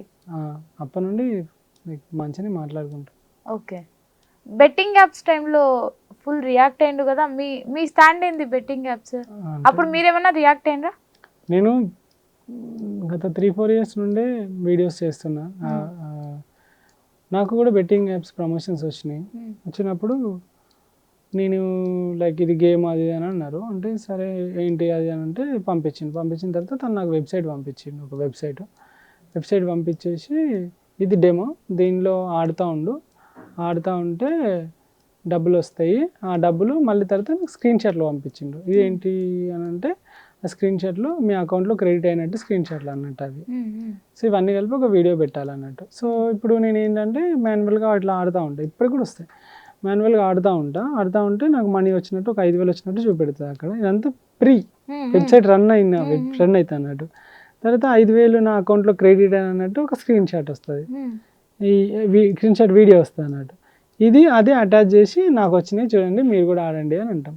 అంతే. నా రంజిత్ అని వీళ్ళు సరే అన్న నుంచి చాలా రోజుల నుండి ఫాలో అవుతాను మంచోడే అని చెప్పేసి ఇంకొక అతను ఏం చేస్తాడంటే ఒక 10,000 పెడతాడు. 10,000 పెడితే అతనికి ఒక 20,000 వస్తాయి. 20,000 వస్తే అరే భలే వస్తున్నాయి కదా అని చెప్పేసి ఎప్పుడైనా గుర్తుపెట్టుకోండి, ఒకసారి 10,000 పెట్టగానే ఫస్ట్ 20,000 వస్తాయి, కంపల్సరీ వస్తాయి. 20,000 వచ్చినాక నువ్వు 20,000 10,000 సంపాదించాలంటే ఎన్ని రోజులు కష్టపడాలి? కనీసం 15 రోజులు పని చేయాలి నెలలో. 15 రోజులు ఒక క్షణంలో నీకు వచ్చినప్పుడు ఆ గ్రీడీ వస్తుంది. ఆ 20,000 పెడతాను, నెక్స్ట్ 40,000, 20,000 పోతాయి. నెక్స్ట్ 40,000 ఇస్తాడు, ఒకసారి 40,000 ఇస్తాడు ఆడు. మళ్ళీ 2-3 ఆటలు ఆడినాక వచ్చుడు పోవుడు ఉంటుంది, మంచిగానే నిన్ను నమ్మిస్తాడు మంచిగానే. అది ఏడు దాకా తీసుకుపోతాడంటే 10 లక్షలు 20 లక్షల దాకా తీసుకుపోతాడు. అట్లా 10 లక్షలు 20 లక్షలు కాస్త అవి పోయిన తర్వాత ఈ అమ్మ ఎన్ని పోతానే 20 లక్షలు పోయిన కాడ వాడికి 2-3 లక్షలు ఇస్తాడు. నెక్స్ట్ అరే వస్తానే మళ్ళీ నేను రికవర్ చేసుకుంటాను అని చెప్పేసి ఈసారి మళ్ళీ ఇంకో 20 లక్షలు ఇస్తాడు. ఇట్లా కోట్లు ఒడగొట్టుకొని రైలు పట్టాల మీద సూసైడ్ చేసుకొని ఊరేసుకొని ఉన్న వాళ్ళు ఎంతమంది ఇట్లా చచ్చిపోతూ ఉన్నారు. ఇదంతా ఎట్లా జరుగుతుందంటే ఇదంతా ఫేక్ అని తెలుసు, నాకు తెలుసు, చూసినా కదా నేను, నాకే కదా ప్రమోషన్స్ వచ్చినాయి. అలా చాలాసార్లు జనాల్ని ఎడ్యుకేట్ చెప్పిన. సో జూదం ఎప్పుడైనా మంచిది కాదు, మద్యం జూదం ఇవేవి మనిషికి హానికరం ఎప్పుడైనా. కొన్నిసార్లు చంపేస్తాయి, కొన్నిసార్లు దొంగతనానికి కూడా ప్రేరేపించేలాగా ఇవి చేస్తాయి అన్నట్టు. సో కాబట్టి చాలాసార్లు చూసిన. సో తను కూడా మంచి స్టాండ్ తీసుకున్నాడు ఆ టైంలో. ఎప్పుడైనా దేశాలలో యుద్ధం జరిగేటప్పుడు మీరు చూసారా? చూశాను అంటే థాయిలాండ్లో ఉండి, థాయిలాండ్ అండ్ థాయిలాండ్ కంబోడియా ప్రతిసారి బార్డర్ ఇష్యూలు సంథింగ్ ఊకే కొట్టుకుంటూ ఉంటారు వాళ్ళు. సో అప్పుడు ఆ టైంలోనే ఉండుంటే లైక్ తొందరగా బార్డర్ దాటేసి లైక్ అప్పుడు కంబోడియా నుండి థాయిలాండ్ బార్డర్లోకి వచ్చేసిన, తొందరగా వెళ్ళిపో అని చెప్పేసి అని అన్నారు. ఆ తర్వాత నేను ఇట్లా వచ్చిన తర్వాత మంచిగానే బాంబులు వేసుకున్నారు వాళ్ళు, గట్టిగానే కొట్టుకున్నారు. అప్పుడు అమ్మయ్య బయటపడ్డారా అనుకున్నా, కానీ అంతలోగా సిటీ మధ్యలోకి వచ్చేసి జస్ట్ బార్డర్స్ దగ్గరనే గొడవలు ఉంటాయి దానికి. ఆ తర్వాత వచ్చేసి బయటపడ్డా. ఈ తర్వాత యాక్చువల్గా నాకు ఈ ఇంజరీ కాకుండా నేను ఇప్పుడు గల్ఫ్ కంట్రీస్లో ఉండేవాడిని, చిక్కుకొని అట్లా ఉండేటోని కావచ్చు, ఏ ఆడారులు మా ఎట్లుండో తెలియదు, కానీ నేను అక్కడే ఉండాలి ఇప్పుడు. లైక్ అన్నీ మంచిగా జరుగుతాయి అంటారు కదా, ఇది అందుకే కావచ్చు రీజన్. మీ వీడియోలు మంచిగా ఉంటాయి అంటే ప్రజెంటేషన్ కానీ, మీరు వీడియో ఎడిట్ కానీ ఎట్లా? మరి మీరు వీడియో ఎడిట్కి ఎప్పుడు టైం ఉంటుంది? సో ఏంటంటే పొద్దున్నే 5-6 o'clockకి లేస్తాను. లేచిన తర్వాత లేచి ఒక కాఫీ పెట్టుకుంటా, కాఫీ కానీ చాయ్ కానీ వాటెవర్ పెట్టుకొని ఒక బ్రేక్ఫాస్ట్ వండుకున్న తర్వాత ఆ బీట్ని క్యాప్చర్ చేస్తా, ఒక రీలు ఒక లాంగ్ వీడియోకి పెట్టుకుంటా. రీల్ అప్పటిదప్పుడు ఎడిట్ చేసేసి పోస్ట్ చేస్తా. పెద్ద టైం తీసుకోను, 5-10 నిమిషాలు అలా పోస్ట్ చేసినాకనే లేచి లాంగ్ వీడియో రెండు ఒకటేసారి అవుతూ ఉంటాయి. ఆ రీల్ అయిపోయిన తర్వాత వీడియో అంతా షూట్ అవుతూ ఉంటుంది ఆ రోజుది. అది షూట్ చేసుకున్న తర్వాత మళ్ళీ ప్రతి ఒక్కటి షూట్ చేస్తాను నేను. లైక్ ఇప్పుడు వంట చేసుకొని తిన్న తర్వాత అవన్నీ కడుక్కొని తర్వాత మళ్ళీ క్యాంప్ అంతా ఏదైతే టెంట్ ఉన్నదో టెంట్ అంతా మలుచుకొని సామాన్లన్నీ మంచిగా ఆర్గనైజ్డ్గా పెట్టుకొని మళ్ళీ అవి సైకిల్ మీద ఎక్కించుకొని, అదంతా ఫాస్ట్ మోషన్లో ఉంటుంది, సైకిల్ మీద ఎక్కించుకున్న తర్వాత మళ్ళీ రైడ్ స్టార్ట్ చేసి వెళ్తూ ఉంటే ఇంట్రెస్టింగ్ అనిపించినవి, కష్టాలు, రోడ్లు, ప్రజలు, కలిసిన వాళ్ళు, తినేవి అన్నీ చేసుకుంటా మళ్ళీ సాయంత్రం దాకా చూసుకుంటా అవి తినేది అది ఇది అంతా చేసుకొని మళ్ళీ సాయంత్రం అయితే ఒక ప్లేస్ చూసుకొని క్యాంపింగ్ ఎట్లా చూసుకోవాలి, ఎక్కడ చూసుకోవాలి, ఏడ వండుకోవాలి, ఎట్లాంటి ప్లేసెస్లో ఉండాలని నెక్స్ట్ ఎవరైనా వీడియో చూసే వాళ్ళకి కూడా అర్థమయ్యేలా చెప్పుకుంటా మళ్ళీ అక్కడ క్యాంప్ వేసుకొని మళ్ళీ ఆడ వండుకొని సాయంత్రం మళ్ళీ ఒక కాఫీ పెట్టుకొని తాగి డిన్నర్ చేస్తే చేసి లేకుంటే లేదు మంచిగా పండుకొని మళ్ళీ రాత్రి 8-9 గంటల వరకు ఈ పని అంతా అయిపోయిన తర్వాత అప్పుడు డ్రోన్లో కెమెరాలు యాక్షన్ కెమెరాస్లలో మొబైల్లలో ఇందులో ఫుటేజ్ అంతా తీసి ఐప్యాడ్లో వేసుకొని అప్పుడు రాత్రికి రాత్రి ఎడిట్ చేసిందో 20-25 నిమిషాలు అంతా ఎడిట్ చేసి అప్పుడు రాత్రి పడుకునేటప్పుడు దాన్ని అప్లోడ్ చేసి రాత్రి పడుకుంటే పొద్దుగాల వరకు అది అప్లోడ్ అవుతుంది. పొద్దుగాల అంటే అన్లిస్టెడ్లోకి వెళ్ళిపోతుంది. పొద్దుగాల దాన్ని 9 గంటలకు షెడ్యూల్ చేసి పెట్టేస్తాయి. ఇంకా అంటే రాత్రి 12-1 గంటల వరకు అది అప్లోడ్ అయినాక మళ్ళీ స్క్రీన్ ఆఫ్ చేయాలిగా అయిపోద్ది. సో ఆఫ్ చేసిన తర్వాత మళ్ళీ పడుకుంటే పొద్దుగాల ఛార్జింగ్ అవన్నీ పవర్ బ్యాంక్స్లో ఒక 3-4 పవర్ బ్యాంక్స్ ఉన్నాయి. 20,000 80,000 80,000 అంటే కనీసం 2-3 రోజులు వస్తాయి అవి. ఓకే, సోలార్ ప్యానెల్ ఉంది. మొబైల్ ఎప్పుడైనా కూడా సోలార్ ప్యానెల్తో మాత్రమే ఛార్జ్ చేసుకుంటా. ఎందుకంటే పొద్దున్న దాకా పెట్టిన ఎండకు ఛార్జ్ అవుతుంది కదా అది. ఒక్కసారి 1.5 సార్లు ఫోన్ నిండిపోద్ది. సో మనకు రోజుకి 1-2 సార్లు ఫోన్ నిండిపోతే ఎనఫ్. ఇంకా మిగతాది ఎక్కడైనా క్యాంప్ సైట్లలో ఉండడమో లేకుంటే రెస్టారెంట్లో ఎక్కడైనా ఉన్నప్పుడైనా కూడా కెమెరాలకు దానికో దీనికో గంట సేపు కావాలని టైం స్పెండ్ చేసి ఫోను దీన్ని కెమెరాలు అవి ఇవి ఐప్యాడ్ ఇట్లా ఛార్జింగ్ పెట్టుకొని 3-4 ఇంత పవర్ బ్యాంకులు ఛార్జర్లు అన్నీ ఇట్లా తీసుకుపోయి ఆడున్న అన్ని సాకెట్లలో పెట్టేసి ఇవన్నీ ఛార్జింగ్ పెట్టుకొని అప్పుడు ఫుడ్ ఆర్డర్ పెట్టుకొని తిని మెల్లగా అవి ఎక్కిన తర్వాత బయలుదేరుతాయి. అది పెద్ద రపరప అసలుకి. ఇంటర్నెట్ కోసం కూడా ఎప్పుడైనా ఎక్కడంటే క్యాంప్ సైట్లో వైఫై ఉంటే వైఫై తీసుకొని ఇంటర్నెట్లో ఒకటేసారి ఆ రోజు మొత్తం టెంట్లో ఉండి ఆ రోజు మొత్తం సైకిల్ తొక్కకుండా 3-4 వీడియోలు ఎడిట్ చేసి 3-4 వీడియోలు అప్లోడ్ చేసి షెడ్యూల్ పెడితే 3-4 రోజులకు వస్తుంది. ఆ 3-4 రోజులు ఎప్పుడైనా మంచిగా ప్రశాంతంగా నిద్రపోతారు. రాత్రి ఎడిటింగ్ లేదు రాయాలా అని చెప్పేసి. ఎందుకంటే ఒక్కొక్కసారి ఏం చేస్తానంటే 3-4 రోజుల ఫుటేజ్ అంతా 100-200 GB కరప్ట్ కూడా అవుతుంది. అప్పుడు ఎగిరిపోతుంది డాటా అంతా. ఆస్ట్రియాలో అట్లా 3-4 రోజులు ఎగిరిపోయింది. ఎంత బాధ అనిపిస్తుంది. అంత మంచి కంట్రీలో 3-4 రోజుల ఫుటేజ్ ఎగిరిపోతే అట్లా అన్నట్టు. అందుకే అట్లా వెయిట్ కూడా చేయకుండా వెంటనే పెట్టేసుకోవాలి. ఓకే అట్లా ఎడిటింగ్ నాదే, వీడియో క్యాప్చర్ నేనే చేస్తా, ఎడిట్ నేనే చేస్తా, అన్ని నేనే చేసుకుంటా. మీకు ఇడిసబెట్టి రాని ఇడిసబెట్ట బుద్ధి అయితే లేదేంద్రా ఈ దేశంని అనిపించిన దేశం ఏది? Mongolia, South Korea, Taiwan. మీదెలా నేను అన్ని కంట్రీల పేర్లు చెప్తా. అన్ని డిఫరెంట్ ఎక్స్పీరియన్సెస్ ఇచ్చినాయి నాకు. మిమ్మల్ని ఇడిసబెట్టలేని దేశం ఏది? ఆస్ట్రేలియా. యాక్చువల్గా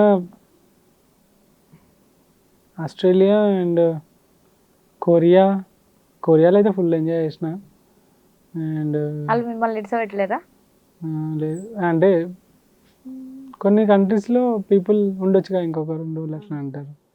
కానీ నా వీసా చాలా లిమిటెడ్, వచ్చేయాల్సి వస్తుంది. తప్పకుండా చచ్చుకుంటూ రావాలి. అక్కడే ఉంటే మిగతా దూరం అంతా కవర్ చేయాలి కదా ఒక్కొక్కట.